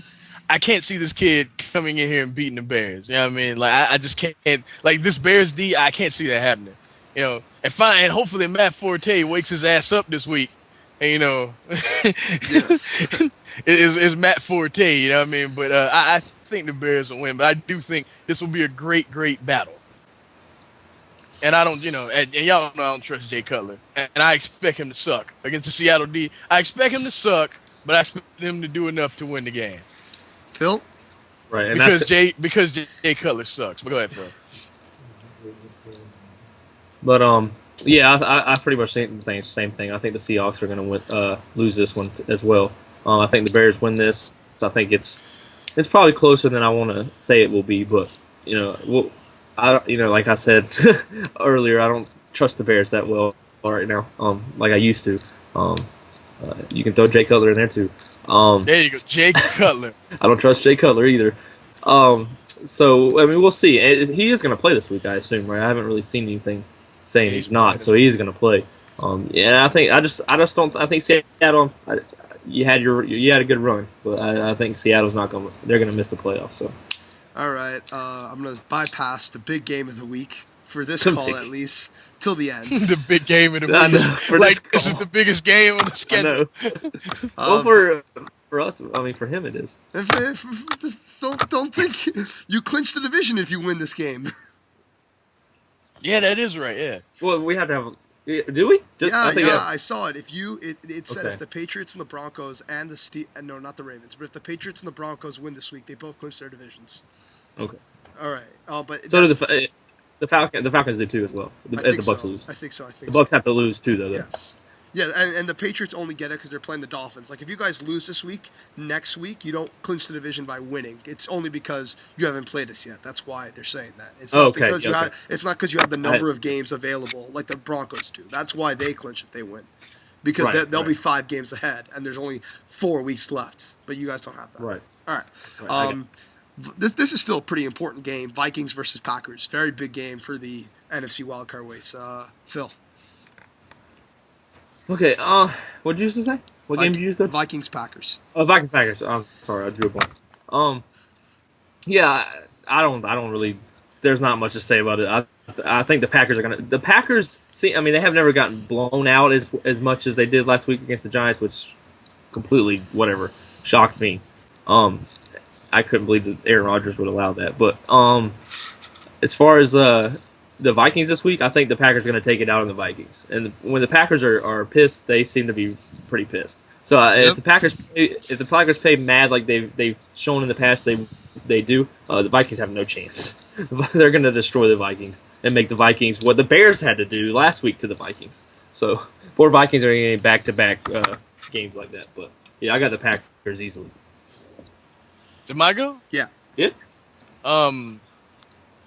Is Clay Matthews playing? Let me look it up. I think. Let me look it up though. But you know what? I set y'all up because it doesn't matter. I think the Vikings will actually win this game. Wow. Because the like I'm telling you, this is like the Packers team, the Super Bowl. Yeah, that's why I picked them. I believe they will have another patch. Like, remember that year where they started okay, had a patch where they looked really good, struggled, had another patch where they looked good, and struggled again. This is the struggled again. You know what I mean? Right. Again, this is the struggle again portion of the season. I think the Vikings win, and I think Adrian Peterson goes completely ballistic. I think Adrian Peterson has his best game of the year this game. Wow. Yeah. Almost 200 yards probably. Seriously. Pretty bold there from Mr. Makeem. So and y'all know I love the Packers, and Aaron Rodgers is a bad man. Yes. They're gonna lose. Yeah, but they're gonna lose. I got the Vikings though. Seriously. I know it sounds weird, but You might come back to. I think this season we are really starting to see, and this is not me tooting my own Dolphins fan horn. I think this is true, and I'll give you my argument as to why. I think we're really starting to see the effect of Joe Philbin leaving this team and leaving as offensive coordinator, because the play calling on offense has been suspect to say the least. This team feels that because they have Aaron Rodgers, they can just throw the balls which they want. Their pass run ratio is ridiculous. Like I said with that Colts game, with that big comeback. I don't know if I told you guys or I told one of my friends. I read another article about this, and which was amazing article that said if you look when the Packers were up 21-3, on all of their drives, they still threw the ball. They threw the ball. Yeah, I saw that shit. Yeah, they threw the ball every play. And because of that, they had 3-and-outs frequently. Their defense were on the field a lot longer than they should have been, and their defense got tired. That's why Andrew Luck was able to just bypass them and throw for touchdowns. And I read an article yesterday talking about pass identity of a team. It was another thing by Football Outsiders, an amazing article that showed the scientific breakdown of a pass-to-run ratio of a team, but it also took into account when a team is up, what do? Do they pass or they run? Because if you're up by a lot of points and you run the ball, that's what most teams do. If you're up by a lot of points and you keep passing, that's not that you're doing that because your offense is designed to pass and to pass only. And that's what's wrong with the Packers. The way they've orchestrated this offense, it's such that even when they have the lead, they keep passing the damn ball, because that's just how the offensive frame is built. And I think losing Joe Philbin last year, I think Joe Philbin was able to find a happy medium between throwing the ball. I mean, the Packers have been known for years to not have a proper running game, but he still minimized the passing enough to that it never got them in trouble, and that's why they go 15-1 and they win a Super Bowl the year before. And I really think now that Philbin is gone and we see their offensive mentality completely break down. I mean, it's not like they're 4-12. I mean, they're 7-6. They're 7-4. Still probably going to go to the playoffs. But I've seen that now that we've seen the great decrease between last year and this year between this offense, I think Joe Philbin leaving deserves a lot of credit for that. And this game, I mean, the Packers are coming off a tough loss, but the Vikings are too. I'm going to pick the Packers to be safe, and it's not going to be like a Patriots-Seahawks thing where I brag about how I call this, but this will be a case of Markeem with Oklahoma and Notre Dame, Phil with Saints and the Falcons this week. I have every scientific reason to believe that the Vikings will win this week, but I'm still going to pick the Packers. But, yeah, one of those things.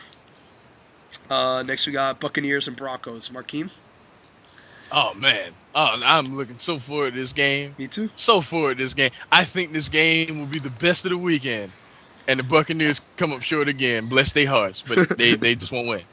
But I really think, I believe these teams match up damn near perfectly to each other. Yep. Like, seriously. It's just the Buccaneers love to run the hell out of Doug Martin. The Broncos pass rush is incredible. So Josh Freeman is gonna have to make plays. He's gonna have to make plays because it's gonna be close. But then what is he gonna do with Von Miller in his jaw? You know what I mean? It's gonna be a chess match. You know what I mean? And I think it's gonna be really close. Like, a lot of people don't, but I really believe this is gonna be really close. And I think the Broncos will win, but I think that Josh Freeman and those boys will look very respectable. I believe the Buccaneers will be a dangerous team in 2 years. I believe in 2 years they will be Super Bowl contenders. I agree. Just not this year. Hell, Phil? So I had to laugh at something real quick. No, I mean, I don't think this is going to be close. Well, let me say close. I don't think that the Broncos are going to kill the Bucs. I'm thinking like a 10-point, which is, I guess you could say, is close.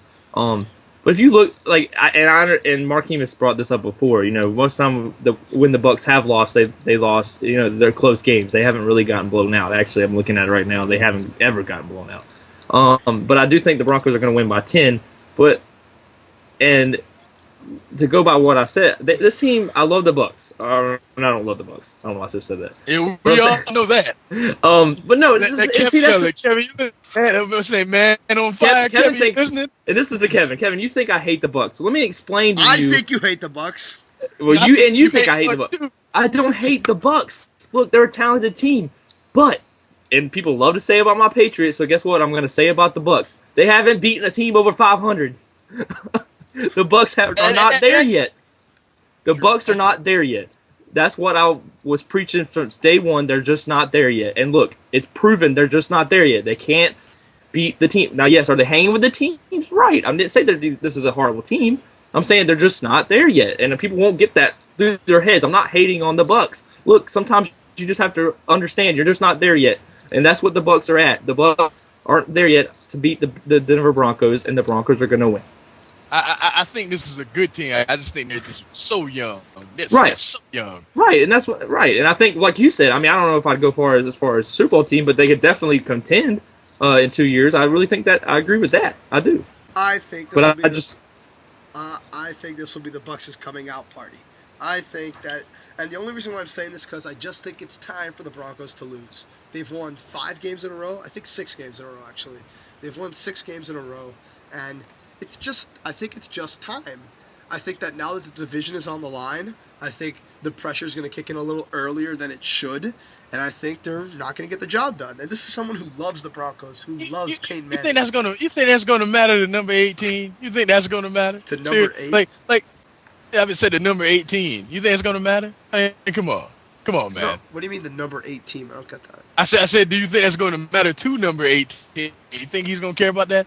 Oh, number 8. You think that's going to bother him? Oh, and I forgot to say something. The Bucs are 32nd against the pass.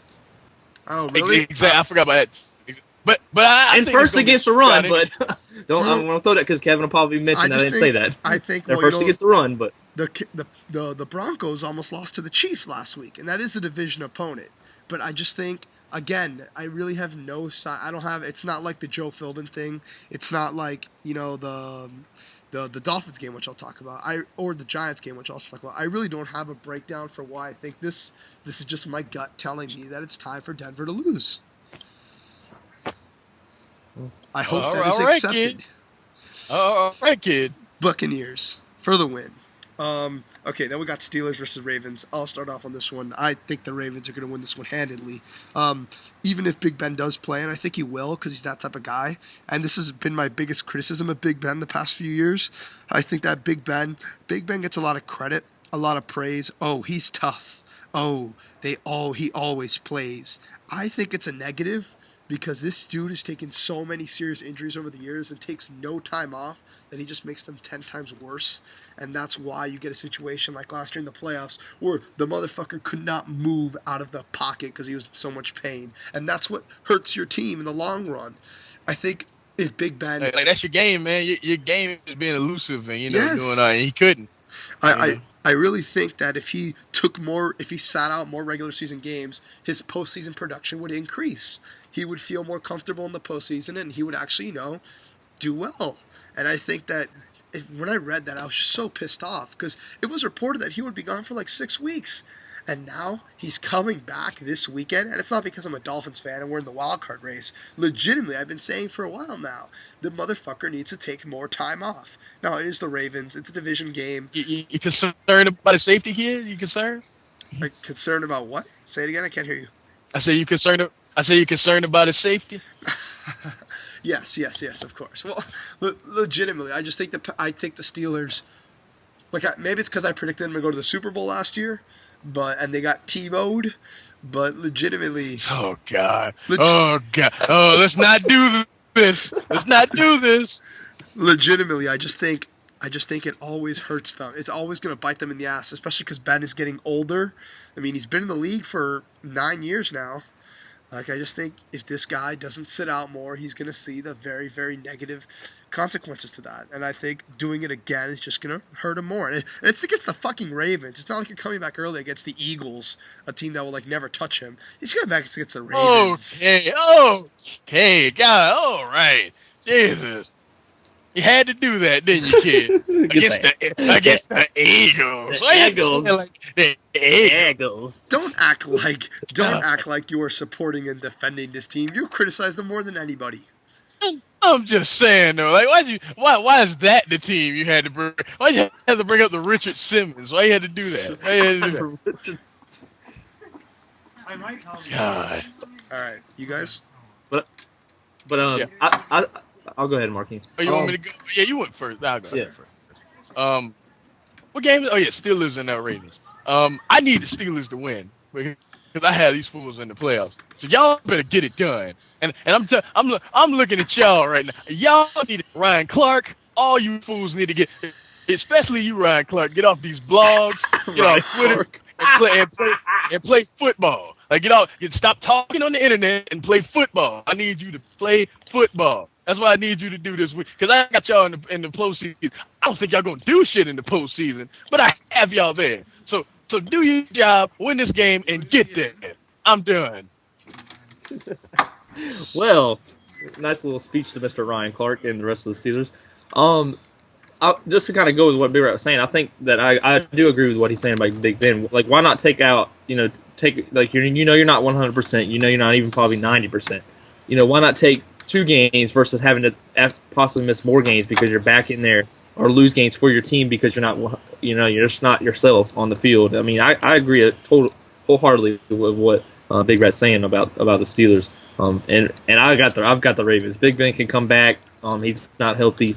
If he comes back, he's just coming back, for whatever, because he's Big Ben. But I got the Ravens winning this game, and that's mainly why I have the Bengals replacing them in that wild card spot. Giants, Redskins. Phil, start us off. Giants, Redskins. Well, we know the Giants sometimes like to not show up to certain games. They showed up last week, definitely. Yep. But I don't think they're gonna fall off this week. They could. I wouldn't be shocked at all if the Redskins dominated this game, because that's just the Giants. They just, I don't want to play this week. Basically, what or okay, we'll play. We'll kill the Packers. That's fine. It's just kind of one of those deals. But I got the Giants winning. I think the Giants, they don't want to lose to the Redskins as much as they lost to them last year, which they were swept by them. So I mean, I think that that'll entice them a little bit. And they played already once this year, right? I want to say. Yeah. Yep, and one of the best games this year. Yep. The Giants won, right? Yeah. Yep. That's when Eli can't. Yeah, I can't remember. When RG3 threw the touchdown, and then Eli with 1:20 on the first fucking play does it again. Right. Yeah. But yeah, so I think they win again, and they get a chance to now sweep the Redskins. Kind of get a little blood back from them. So I got the Giants. Well, my other man crush is playing this week, and we're picking this game. I'm going to pick my other man crush, RG3, by field goal against the Giants. Man, I Thanksgiving Day, I know it was the Cowboys. I know it was the Cowboys. I keep saying that because I know it was the Cowboys. But we also know what the Giants do all the time. One week, they look like the best team ever. They look like the 85 Bears. And then the next week, they look like the fucking 1999 Cincinnati Bengals. You know what I'm saying? So I think this is one of those weeks where they look like those Bengals. So, that's just what they do. And I believe RG3 has a rhythm. And I believe him and Andrew Luck, I had to bring them up. Just had to. I feel like they're both playing on a high level. I'm going to keep bringing them up whenever I bring up one because they're connected. That's just how it goes. But and I just think that there's a rhythm going, and I think the rhythm is going to stay, and I think the Redskins win. I think, if y'all remember, I don't know if y'all heard what Eli said in the news for the Giants during the bye week. Eli took a week off of football completely. Like, he just did flat out. He went to his house in fucking, I don't know, Montana, some Montana, someplace like that. He went there, and he and a bunch of other guys just took a complete week off. And they, didn't talk about football. They just, tried to focus because they were coming off the bad loss to the Bengals, and they needed to, regroup. And they looked like animals on Sunday. I really do think that that's not just going to stop. I think that has a little more gas in it. Coming off, they seem really, really focused now as a team. And I don't think, like I said, I think just because you beat someone first that they're automatically going to beat you second is an overrated mentality. And I love RG3, not as much as Luck, but I love RG3. And I'm really looking forward to the game. Should be a lot of fun. But I do think the Giants are going to continue with their momentum. Just my opinion. All right. Next. You know I don't love RG3 as much as I love Luck. Boy, I tell you. We heard you. Anyway, go ahead. Go ahead. All right. No, Marquis. Say it. Say what you said. No. Never mind. No. Oh, come on. And you called me lame for being a kid. This is hypothetically speaking. I said if I were to roll that way, if I were to roll that way, Andrew Luck and RG3 RG3 can have me at the same time. I would bend over for RG3, and I just get down for Andrew Luck. Right. Seriously. No, it's opposite, right? If I roll that That's opposite, way, right? No. It's in that order. It's that way. Oh, you like RG more than Luck? Look, No. RG, no. Wait, RG, the way he said that. No, RG3 can get it prison style. Luck can get it, lovingly. You know what I mean? Oh, wow. What's worse before? If I went that way, Right. if I wrote that way. Yeah. But I know I love my woman, or woman in general. Not. Oh, okay. Let's move on. This podcast is just going everywhere. All right, now we go. Do I go to the NCAA games or no? Let's get to it. No. We go to the game. The big game. It's too tall. I'm about to go get some Kool-Aid. Y'all guys just have at it. I'll be back at me. I'm about to go get some Kool-Aid. All right. How do you want to do this? You want me to give my long drawn out? Let me give my long drawn out reasoning, and then you can respond with your fair criticism. Then I can respond. You can respond. Blah blah blah. Kid, don't edit out me putting down the microphone. I want it to literally sound like I'm leaving, because I am leaving. All right, don't edit this. Fine. I won't. All right, Phil. All right, you going ahead, right? Yeah. Let me get started off. Okay, right. So Dolphins-Patriots, biggest game of the season for the Miami Dolphins. It's going to be very hard to make the playoffs if we don't win this game. It can happen, but it's going to be tight. That would require us to beat the Niners, which I don't see happening at all. But if we beat you guys and lose, we can beat you guys, lose to the Niners, and as long as you guys lose to the Niners as well, and lose to the Texans as well, like we did, then when we play you in the last week, then we'd both be tied. And no, you would be 10-5, we would be 9-6. But if we were to beat you, we would be 10-6, you would be 10-6, and we would have the tiebreaker because we swept you guys. Blah blah blah. This game, I've heard. Not only am I super excited for this game, I've heard so much shit the past 7 days. Oh my God. Ever since we beat the Seahawks, all I've heard is the almighty New England Patriots. And Phil, let me tell you, on Thursday, when they laid that beating to the Jets, I said, wow. I was ready to come into the show apologizing to you, shaking your hand and saying, I'm sorry, Phil. I really am. They really, really do look like a great team. I might actually bump them up to number 3, maybe even number 2 in the playoffs seeding. I thought they were that good. They looked really, really impressive. I said all this presuming we would lose to the Seahawks, and if we lost to the Seahawks, our season would have been done. Like, there would have been no recovery, because there's no way we would have swept the Patriots and the 49ers. But we beat the Seahawks, and I was like, wow, we got the Patriots. We really got a shot at this thing.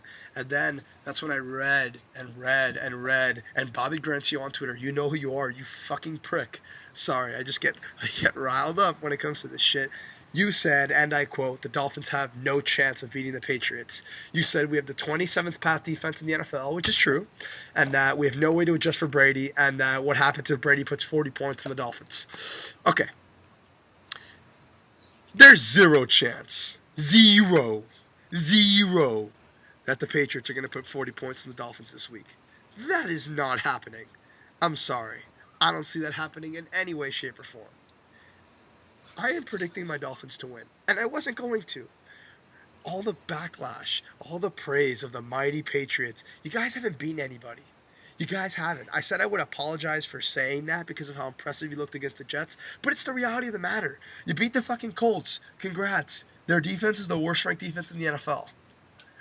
You fucking beat the Broncos, and I'll give you that. The Broncos are a great team, but they're a completely different team than they were that week. And to show you that, an NFL.com poll last week, after you guys put 59 in the Colts, had you ranked the eighth best team in the NFL, and the Broncos ranked the 7th best team in the NFL. You both had the same record, and the Patriots beat them in head-to-head competition. So why the fuck would the NFL poll have the Patriots ranked below the Broncos? Directly below.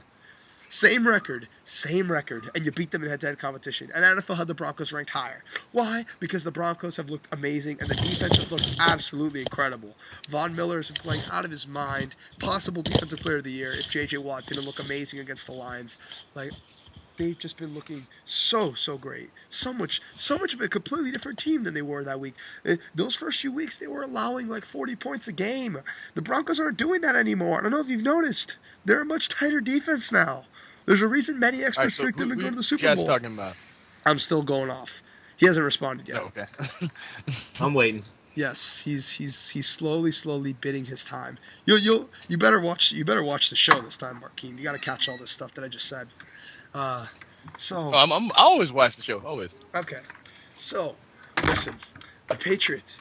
All this praise for nothing, It's like it's Nothing. No, hold on. Nothing, kid. okay, Nothing. okay. Come on. The Jets look just as pathetic, if not worse, than the Eagles this past week. They look like an embarrassment. Ooh, No, I don't know. no, as you would say. They looked terrible. Mark Sanchez fucking, I don't care if Vince Wilfork pushed him. Oh, yeah, the ass fumble. You Yeah, you're run right. The into ass your fumble. lineman's ass and fumble, and then on the special teams, the very next play, you fumble again for a touchdown. Not even the Eagles are that incompetent. Okay, you got a point. It was just ludicrous. And like I said, Phil, zero chance that they put 40 points on the Dolphins. Zero. Not happening. Listen, let me tell you why I think we're actually going to win this game. And remember, I wasn't going to say this. I just did my homework and really looked into this time. All right. Our defensive line is very underrated. One of the more underrated in the game of football. Cameron ranked, if y'all don't know, is actually ranked the second best defensive end in the game. Not just in the AFC, in the game, behind J.J. Watt. Yes, look it up. The fucking Randy Starks has been playing out of his goddamn mind and is getting tackle after tackle, and that's why we limited Marshawn Lynch to less than 100 yards That dude can ball. That dude can ball. Jared Odrick, who had been fairly disappointing the past few seasons, this year has really shown up, got the sack on Russell Wilson in the fourth quarter to knock them out of field goal range, to give us the ball back. Olivier Vernon, you representative, been doing that shit all year long. Been playing great. I think he has 3 fumbles and 2 touchdowns, I think. He's been playing out of his mind. That whole line has been playing excellent. I'm very, very impressed with their work. And we're going to get to Brady. We get to Brady. I think Philbin is going to send 4 to 5 guys on Brady, and I think Brady will not be able to. I think their Patriots line will not be able to contain us, and I think if we get to Brady consistent enough, and I think that's what will happen, Brady will fall, because Brady hasn't played an amazing defensive line yet. He hasn't played a forceful front 7. He's about to play a forceful front 7. Like Phil would say, he did, and the Broncos. Yes, but like I said when you were gone, they've been playing at a completely different level than they were in that game. They look like a completely different team. They're not allowing 20, 30 points in the first half anymore. And that's definitely true. And like I told Phil, in the NFL.com power rankings, where they rank the team week by week, last week, even though the Patriots and the Broncos had the same record, the Broncos were ranked ahead of them in the poll. And the Patriots beat them in head-to-head competition. Like, the NFL doesn't think that the the Broncos are the Broncos are at the same level as they were when they played the Patriots. I think the Dolphins are going to get to Brady, and not only that, you have to remember who our coach is. Our coach is Joe Philbin. Our coach, for those who do not know, is one of the biggest anal retentive coaches in the NFL. They call him the Nazi in practice. He worries about the littlest details. And as my boy Markeem knows about with Mike Quackenbush, the control freaks make the best executives. Control freaks. Let Eddie Kingston tell it, but go ahead. Yeah, legitimately, control freaks run the best operation. Vince McMahon is a control freak. And hey, hate the man all you want, but look what he created over 30 years. Like, legitimately, control. The WWE is a conglomerate. Like, yes. It's not going anywhere. Control freaks make the best heads, and Joe Philbin is that. And you have to realize that Joe Philbin was a part of a 15-1 high-octane offense last year. You don't think he has no idea how to stop it? You really think he's going to let someone score 40 points on us? Now, granted, the Titans put up 37, but Tannehill also threw 3 interceptions, and we fumbled twice. And they completely outran us. They were more physical than us in that game. The Dolphins really, really played terrible. I don't think Philbin is going to let someone throw for 5 touchdowns and 400 yards on his defense. I think he knows how to stop that because he constructed that for years in Green Bay. And I think we're going to run the ball very effectively. Reggie Bush and Daniel Thomas combined for 200 yards last week. Both had a touchdown. Both almost ran for 100 yards. They ran over the Seahawks, one of the best run defenses in the NFL. One of the best. Ran all over them. and I think they're going to do the same to the Patriots. I do think the Patriots are going to put up points, but I think the Dolphins are going to match them better than people realize. Ryan Tannehill had a higher quarterback rating against the Seahawks than Tom Brady or Aaron Rodgers did when they played them. Yes, accurate information. Played in Seattle, though, by the way. So Ryan Tannehill is better. Yes, of course. Skip Bayless logic. Skip Bayless logic. So, I really do think, like I said, if I didn't hear all that criticism, I probably would say a 28-24 New England victory. Because I heard all that criticism, I really, really read a lot about it. And I guess it's a self-fulfilling prophecy. If you look for something, you'll find it. Like, you'll tell yourself that you found it. But I was really looking for scientific ways that we could beat the Patriots. And after really, really, really researching it, I actually legitimately believe the Dolphins... Remember, it is at home. I do think the Dolphins are going to surprise everybody with a 23-21 victory. Yes. Go. Yo, the kid put together an amazing argument from what I heard. I didn't even hear the whole thing, but that was amazing. The Dolphins have beaten the Seahawks, which is better than any team the Patriots have beaten. That's just a little... What? Hold up. Yes, go ahead. Go ahead. Mention the Broncos. Think the Seahawks The Broncos. The Broncos. All right, I'm going to start. Not the current Broncos. Shut up. But yes, you go. You present your argument. Go. All right. First of all, I'm gonna go off on your little Broncos thing, okay? Oh, You're gonna say the Broncos win is not credible when the Broncos. These are the teams that the Broncos have won against New England. San Diego, the Saints might be their biggest win, and there's question marks there. They've beaten the Bengals, the Panthers, the Chargers again, and the Chiefs, which they only beat by 8 points. Look at Phil with the counter argument. But the team they lost to, Big Rat, Atlanta, Houston, and New England. It's not about what they used to be. Now, that was also in that period where they were allowing. Let him talk. Let him talk, kid. He let you talk, kid. He let you talk. The point being, look, I'm not saying the Broncos are not a different team. They are a better team. But the fact is, they have not played the quality of opponent that they played in those first 5 weeks. Like they played the Falcons, the Texans, then they went and destroyed the Raiders.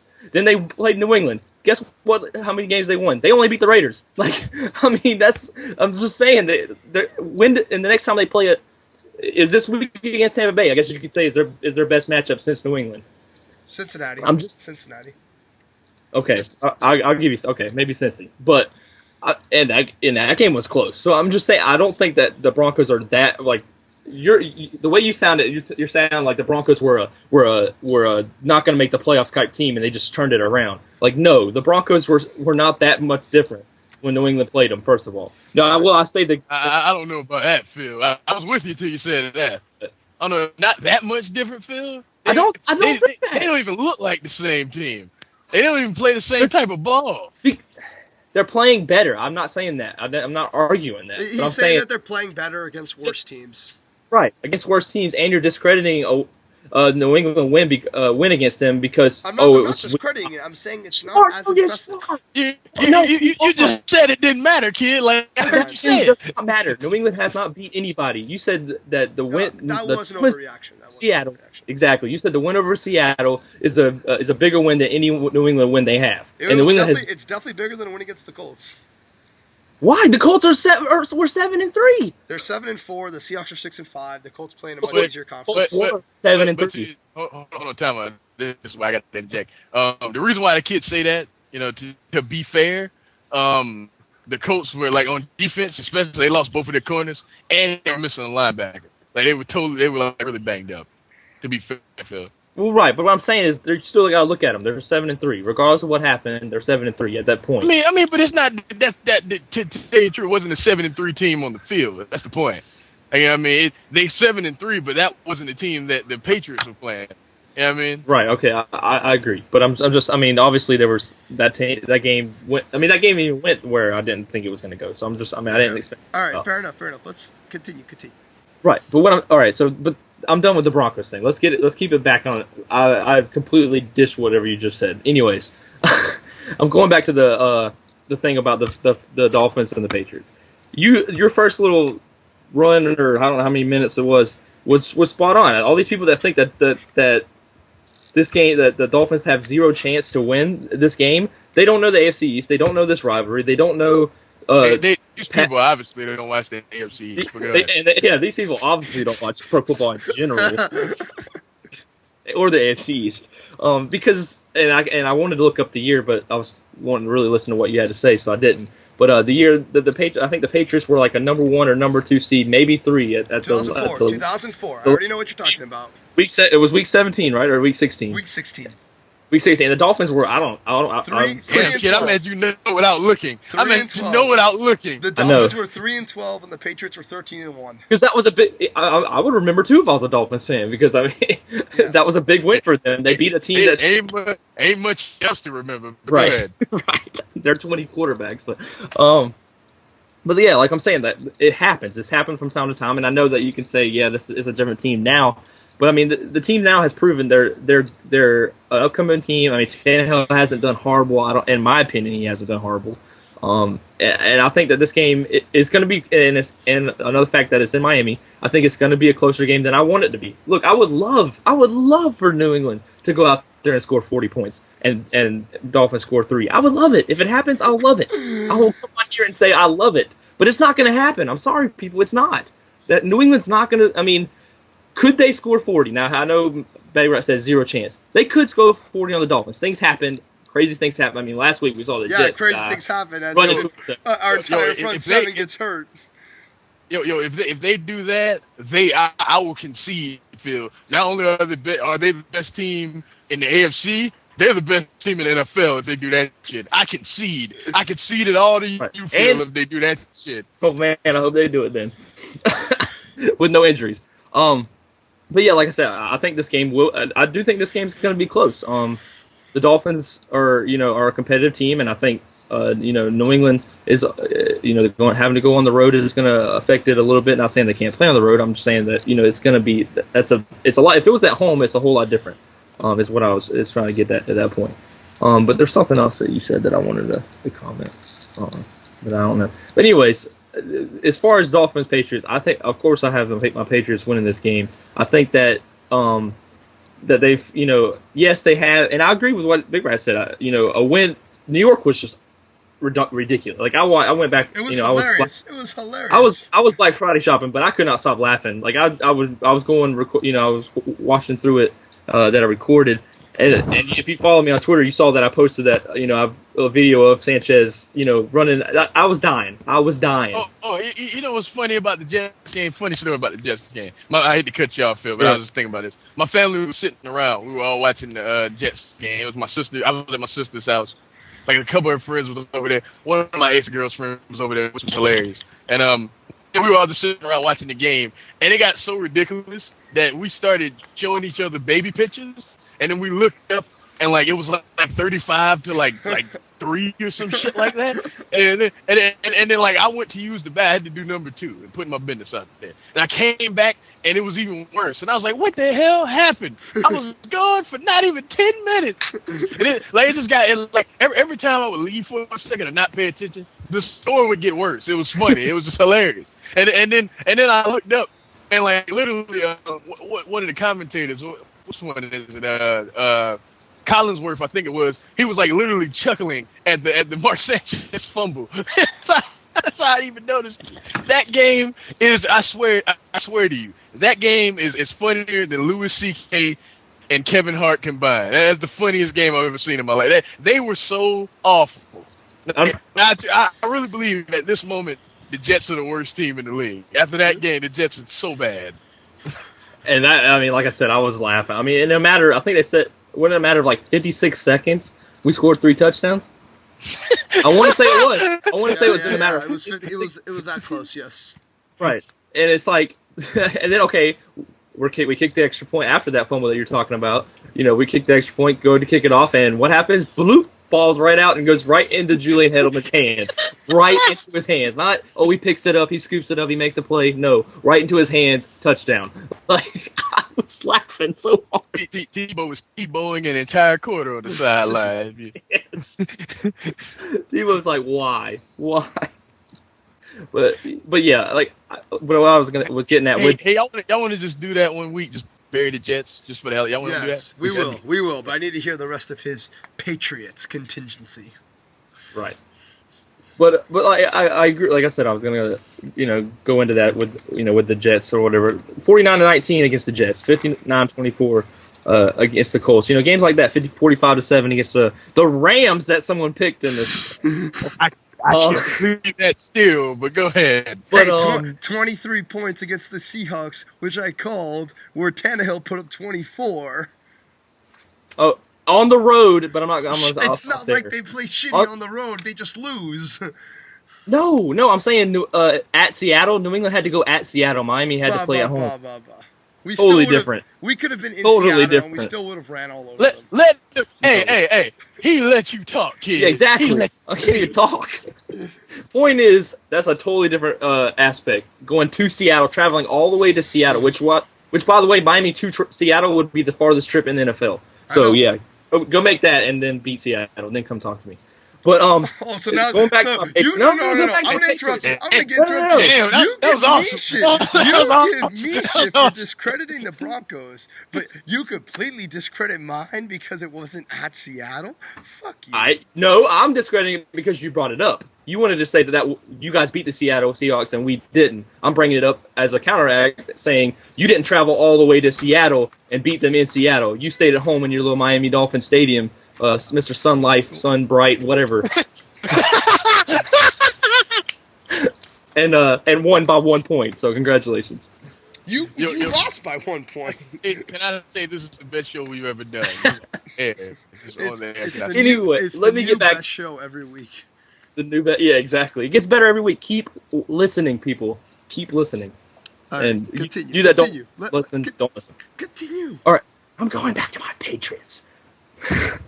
Anyways, I agree. I understand the Jets win is not that impressive because it was a joke. I mean, the Jets are a joke. The Colts win. They're different. Make the injuries argument, whatever. I didn't see that game going the way it did. It just got out of hand really fast. I think is really what happened in that game.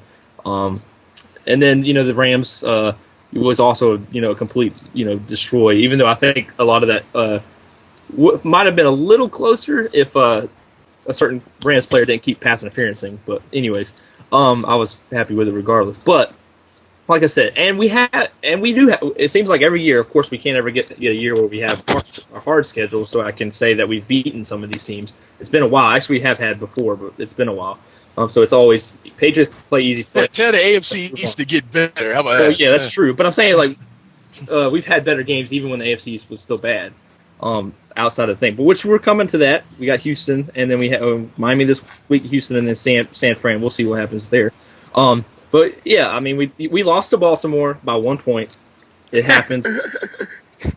And that's what everybody wants to say. Whatever. Baltimore's a different team too. We'll see what happens when we face them again. So you can use that logic. No, I'm not discrediting that. No, I'm not discrediting that loss. I'm saying that's no.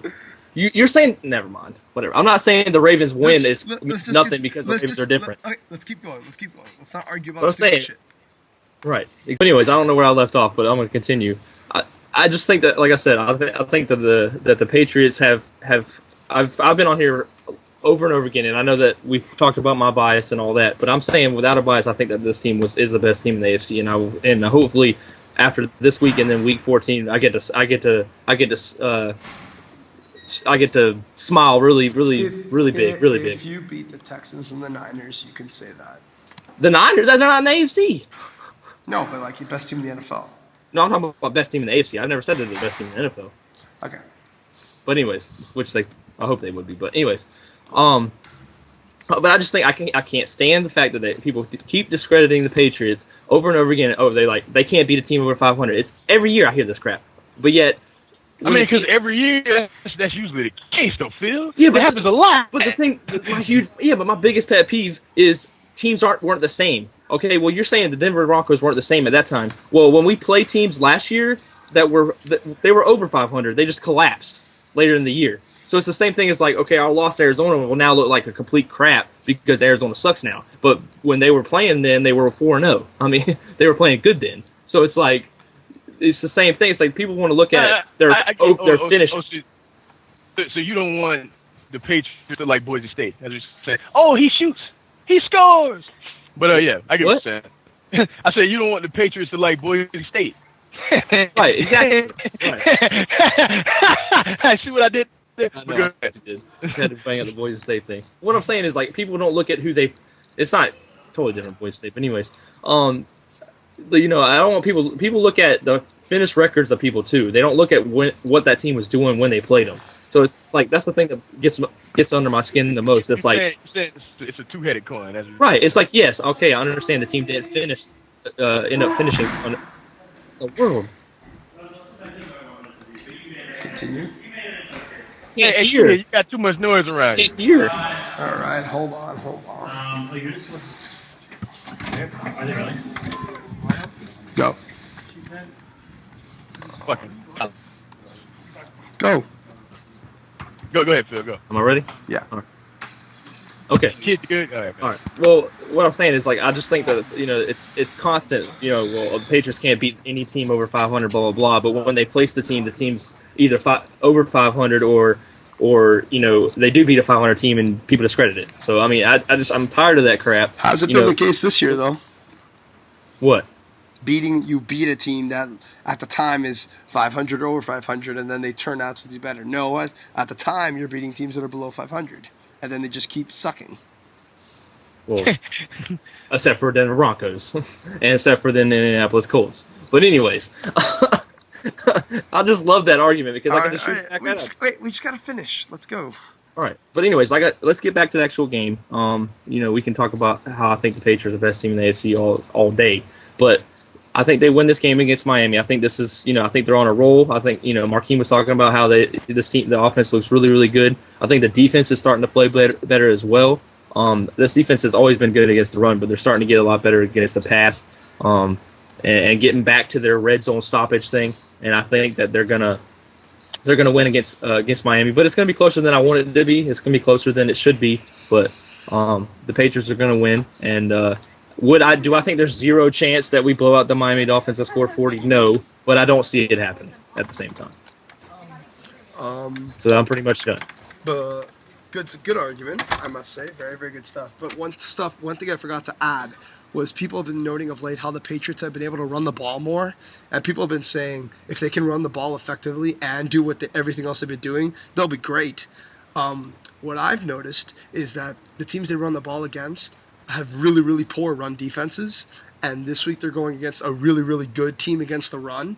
And I think we'll see what happens this week. And I think right. I think the running, their new rushing offense will be a more built part of their game plan, that they won't switch it enough to where it's a more pass oriented offense like before. And I think we'll stop the run effectively, and I think that will stop a lot of their momentum, in my opinion. But another thing I wanted to add, I forgot. After I was looking down, I just remembered this. You know, losing Gronk's going to hurt us too. I think that our offense takes a little step down without Gronk. Yep. And I think when's he coming back? I don't know. Hopefully for playoff time. That's what I've heard. Like, he might miss the rest of the regular season. Yeah, I could very well see him missing the regular season. But luckily we have Hernandez has been back now, so we don't lose. We're not out with both of them. And that dude could start for 90% of the NFL. Right. We have two starting tight ends, so that's not fair. Go ahead. And we signed them both. Thank you, Jesus. Now if we can just sign the other Whitey White. Whitey White Westbrook. That's something. But yeah. So I mean, I think we win this weekend. We move on to the game that I cannot wait for. Man, I cannot. That's the problem when you look forward to the Texans, because when you lose to the Dolphins, there will be no debate. No, I don't want to hear they were looking ahead. I don't want to hear that, Phil. No, I'm not saying that. I'm saying I'm looking ahead. You shouldn't be looking ahead, buddy. You shouldn't be looking ahead. Look right here. Look, you want to win the division? Look right here. Man, you know what? Oh, I want to score 40 against your daggone Dolphins. I can't wait. I can't wait Man, to kick. I can't wait when the Dolphins beat your asses so bad, and all of America can see you for the fucking overrated team that you are. Oh, all right. We'll see. We'll see about your little Dolphins and Mr. Tannehill. We'll see. We will see. I'll leave it at that. And I will say this: I'll guarantee that there'll be a moment next week in the podcast that will be you can't miss. Let's just put it that way. Regardless of what happens, can't miss. That was the best 2 minutes in the history of First Take right there. Just saying. Pro wrestling promos up in this show. Right. Although it's not really when I become the prophet of the century on Sunday. I don't want you all to freak out when I tweet. Whatever. When I tweet Rams. I swear, Bobby Grencho, if you're watching this, I will tweet at you, fuck you, if we win, legitimately. All right, let's move on to the NCAA. A lot of important, the regular season has ended, so we kind of have some just conference games going on. There are a couple conference games. You know, the conference championship games are this weekend, but there are a few regular season games left. All right, here, you explain the difference, which is which. Northern Illinois, Kent State, go. That's a championship game. If Kent State wins, there is a very good chance they'll be in the BCS. The coach, I forget his name, black guy. I forget his name. I call him black guy. He should get some consideration for coach of the year because these fools have come out of nowhere. You know what I mean? So I would say that this is an important game. More important for if Northern Illinois wins, they get into a good bowl. They win the MAC, whatever. Who cares? But if Kent State wins, they can do something that hasn't been done often. You know what I mean? So I think Kent State will win. I think it'll be a great game, though, because Northern Illinois is absolutely hellacious against the rush. Like I've seen them twice this year, and the way they swarm running backs is like NFL-type shit. You've got to see it. It's ridiculous. But, yeah, I think they'll win. Oh, my God. Phil, any prediction? Oh, I'm sorry. I just saw something that's disgusting. Anyways, let's move on. I don't have any predictions. I just saw a video that I'll have to show you guys later. But anyways, I don't have any predictions. All right, I'm going to pick Northern Illinois because their quarterback is in the Heisman race. So, yeah, there you go. But I'll throw a pick out there, Kent State. Just like because they got something really important to play for. So that's why I think they'll be so motivated. Just like how Phil 1 week said Arizona just to fuck with Marquine for picking USC, and then Phil was right. That didn't mess with me because it was highly possible. Right, it didn't mess with me. But Phil had no idea. Yeah, I had no idea. He just went out on a limb. Right. All right, UCLA versus Stanford. I don't see why this won't be much different from last week. I can't see it. Like it's going to be the same game, and the same shit is going to happen. It might even be the same score. Right? I got Stanford. Phil? I got Stanford. Did y'all see that game last week? I'll watch some of it. Yeah, I don't see it. I don't see why it'd be much. I don't see why it'd be much different. To be honest with you. Is this for the Pac-12? It's for the Pac-12. All right. Then we got Oklahoma versus Taku. Taku. TCU. They're Oklahoma's playing for a lot too. I can't see. Like Bob Stoops, like I said, Bob Stoops would get you in a great position. It's just postseason play, whatever bowl game he's in, especially the BCS. Do not bet on Stoops. That's just how it goes. You know what I mean? I feel like before that point, he is one of the best coaches in the game, the best front runner in all of college football. He gets the lead, they ain't losing the lead. You know, I think he has this crazy stat where he's like 46-7 or something like that when they have the lead or some wild shit like that, something crazy like that. But like when they had the lead like at halftime or something like that. But it's crazy. But I have Oklahoma. TCU's a good team. That black kid, I forget his name. We just talked about racial quality like that. I don't know. But he plays quarterback. That's why I call him that black kid. How many of those you see? But I forget his name. He's really good. You know what I mean, he's taking a few lumps this year, but with Oklahoma with this much to play for, if Kansas State slips up, they're in the BCS. You know what I mean? So I can't see them losing this game. They know what's on the line. Phil, Oklahoma again, just because Marquine said so. Yeah, I got Oklahoma. All right, I got Kent State. I got TCU just to be the difference. Again. Watch me come in next week with the best winning record of anybody. That'd be funny as hell. Oh god, it'd be so funny. Okay, I'll save this one for last because it's the biggest game of the week. Texas versus Kansas State. Makeem. Oh man. Every time I want to fire Mac Brown, he does something to keep his job. It's funny to me. What's his name? Colt McCoy's brother is starting this week. If y'all want to check that out for Texas. Yeah, Colt McCoy's younger brother is starting for Texas this week. Because David Ash is hurt. And that's why I think they have no chance. I thought they had like the smallest chance. If David Ash was playing, I thought they had a small chance. He hurt his ribs. I'm not sure how good this McCoy kid is. You know what I mean? I saw him play a couple times. He's played a couple times. Ash has been hurt, and they've looked really bad. But like it's been like bad situations for him. You know what I mean? This is a pretty good situation. You know, he's gonna start the entire game. We'll see what happens. But Colin Klein played like a normal person against Baylor. He knows that the Heisman Trophy is on the horizon. I fully expect him to show out and have one of his best games of the year. I got Kansas State. Phil? I got Kansas State.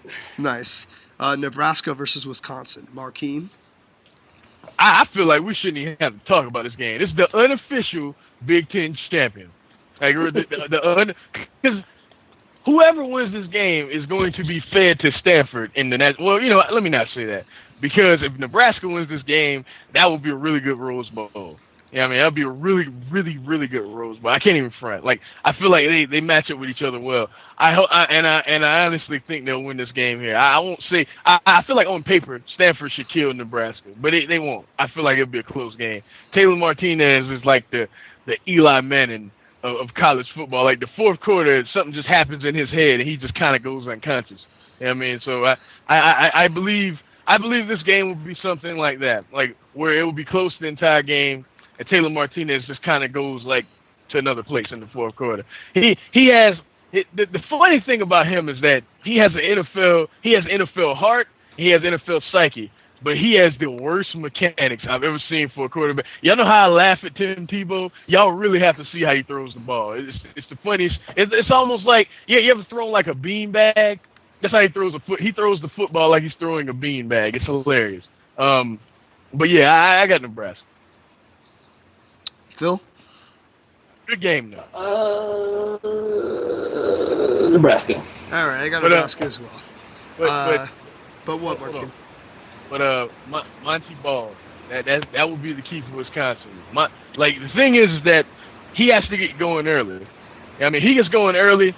I think Wisconsin has a really good shot, but I think that Nebraska's more well-rounded. But Monty Ball is the best player in the Big Ten, so you know I don't know, but I think Nebraska won.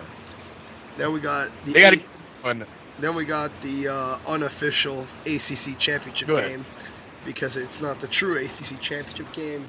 Because if FSU can't beat UM a second time, then it's not the real ACC championship game. It wouldn't have mattered. It wouldn't have mattered. Hey! It wouldn't have mattered. UM is a completely different team than it was when they played FSU.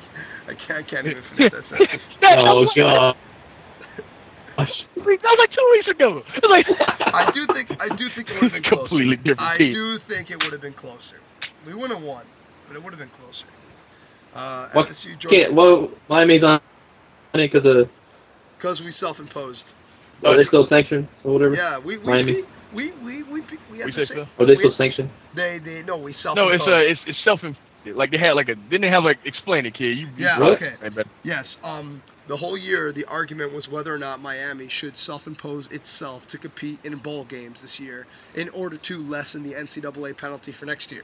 Ohio State didn't do that last year because they wanted to play in the BCS game, and because of that, the NCAA banned them this year. So if they had just self-imposed last year, there's a very good chance there wouldn't have been a bowl ban this year, and they would be in the national championship game right now.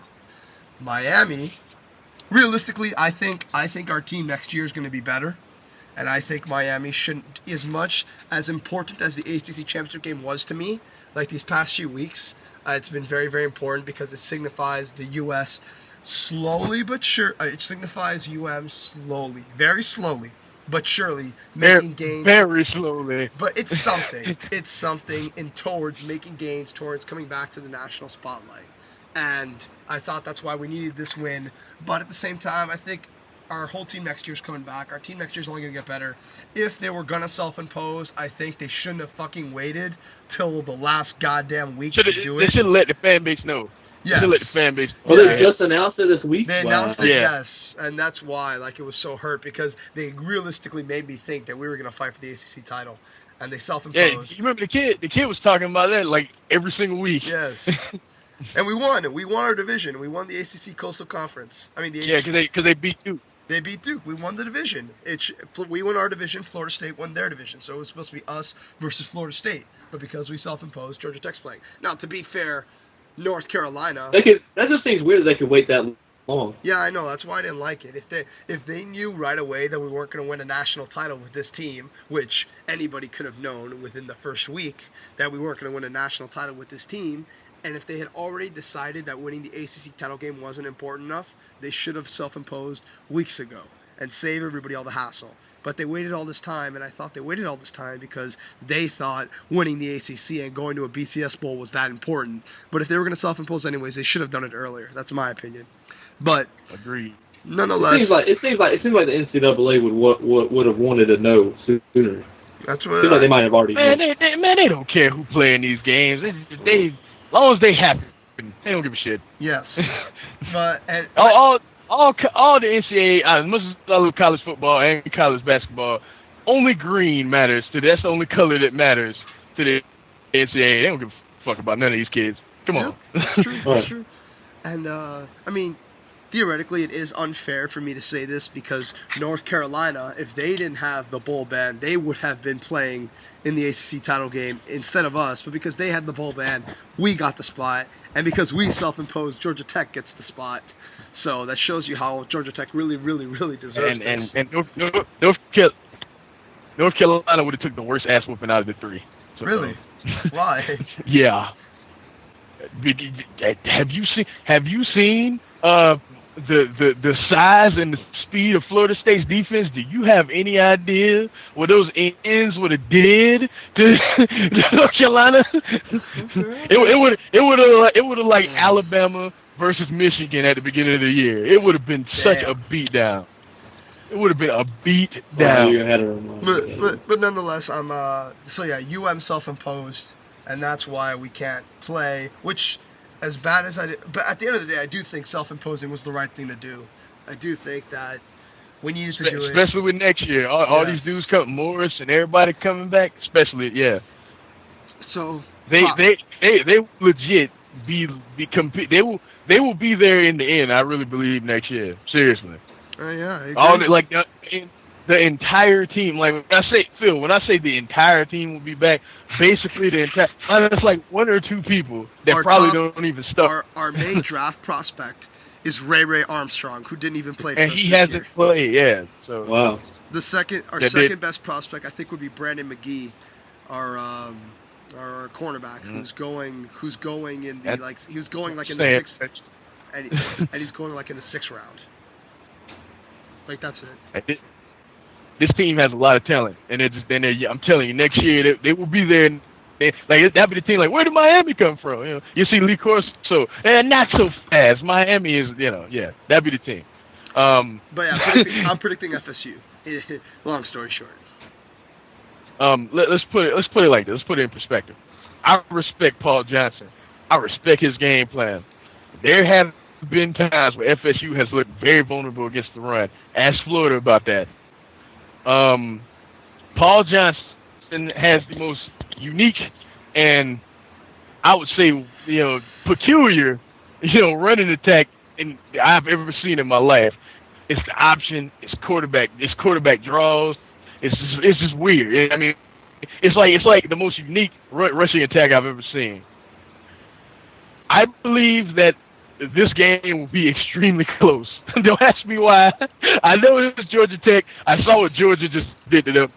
Don't ask me why, but it's just something about this game.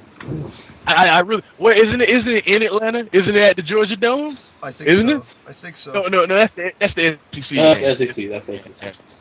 Yeah, but where is this at? Look it up, kid. But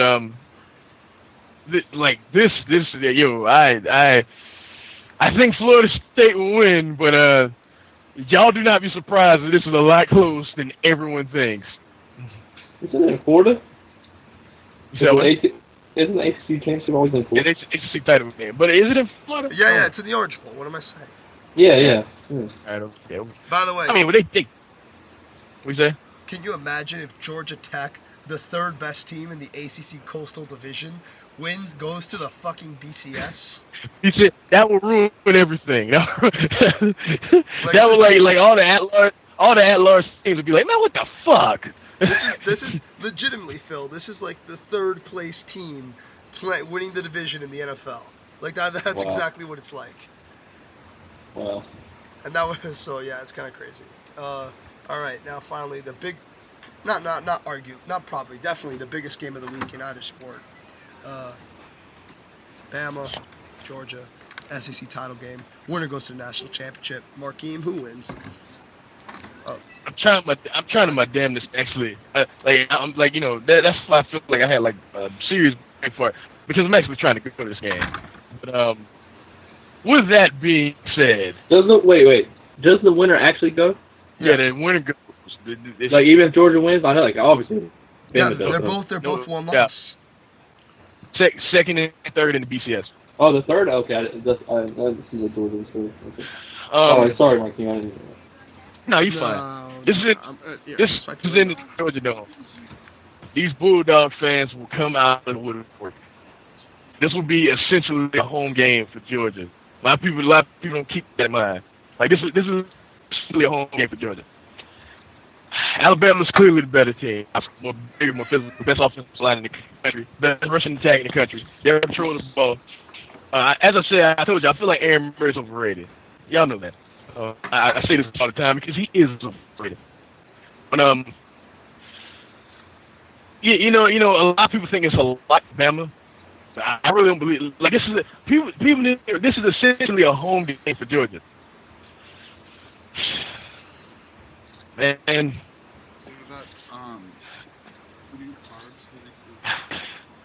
I'll go with Bama, but this is one of the times I want to put like Skip Bayless and just hit my bed. Yeah. Yes. Oh man. I'm gonna go with Bama, but if Georgia wins, it wouldn't shock me even a little bit. Wouldn't shock me. But and the thing I think the main thing it comes down to is coaching. Nick Saban, Mark Richt. I think it's an easy decision. You know what I mean? But there are ways Georgia can beat this team. I mean, Aaron Murray, if they confuse him with the play action, I mean, and somehow, some way, Aaron Murray can keep up the up tempo. If they run the no huddle, they'll beat Alabama. Because Georgia looks great in the no huddle, but they won't run it. The only time they run it is at the end. I don't understand it. But I don't know, man. I guess Bama. I guess Bama. Phil, any thought? I don't know. I mean, I saw Georgia get destroyed by Carolina. But bigger pulling the bigger as a totally different team. And it was in Williams-Brice Stadium too as well. And I kind of agree with what you're saying. With it being, it is a home game for Georgia. I mean, it's in the Georgia Dome. I mean, it's not their stadium, but it's still in Georgia. So I mean, I think that the game will be closer than I might have want to admit. But I do think that Bama's going to win, and I actually really hope Bama's going to win. But I mean, I don't know enough about the matchups as far as like how Georgia would match up against Notre Dame, and you can enlighten us. But I'll say this: if Jarvis Jones shows up this weekend, Georgia has. I think honestly, if Jarvis Jones is Jarvis Jones from week 4, the one that played Missouri, I think Georgia will win. But he would have to be that player against Notre Dame. No, I mean not no. That's what I was talking about. No, we'll talk about that after this game. Okay. Whoever wins, I'll get it. But and I feel like Jarvis Jones is going to have to be the best player on the field this weekend for Georgia to win, and that is highly possible. I don't know, man. I'm going out on a limb and picking Georgia. See, and I don't even blame you. I don't blame you. I think they're the better all-around team. I think we've talked about Bama's weak schedule a lot, and I think that Alabama, realistically, they've played Texas A&M, LSU, and Michigan, right? And look more against 2 of them, man. they looked really bad against one of the worst offenses in the country. And I think Georgia's offense is going to give them a lot of problems. It's a little more well-rounded, and I think that they're going to do enough to win, personally. But I think though, like, what is Georgia going to do against Lacey and Yeldon, man? That just like, fuck TJ Yeldon. He's nothing like Duke Johnson. Anyway, Todd Gurley. You know that's not true. Oh no, Duke Johnson's the best freshman running back in the NCAA. I'm fully convinced of that. He almost broke the UM all-purpose yards record. But he plays more than Yeldon does. Fuck TJ Yeldon. He plays a lot more than Yeldon does. Todd Gurley's going to outperform both Yeldon and Lacey. I love to see it. Ooh boy, ooh. But yes, ooh, no. I've been ever since Georgia beat UF. And I mean, I don't claim to be a college football aficionado. I watch my beloved Hurricanes with my heart. I care about them just as much as I care about my Dolphins. And I watch all the other games here and there. It's not like the NFL where I'm on top of everything. I watch as much as I can. But ever since Georgia beat Florida, I predicted a Georgia-Notre Dame national championship, and I'm sticking with that. All right. And with Is that it? With that, I'm fucking freezing. I've been outside this whole time, but it's also raining, so I've had to stand under the hood of my dorm so I won't get in the rain. And it's freezing cold, and I've been out here for a very long time, so I need to get inside quite soon. But I love the show. Yeah, my shoulder's hurting. I'm dealing with nerve damage, so I need to lay that out. This was the longest show we've ever done. I think we have 3 hours and 15 minutes or something like that. Jesus. Yes. You don't even notice. But with that, we are out. Thank you all for watching. Hey, y'all better listen to the whole thing. I'm Big Red 310 with my 2 guests. Nightmareballa1. And yours truly, Nightmare10. Thank you. Bayless. All right. And I got to go back to my room because it's fucking cold. Bye. Yeah. Pete.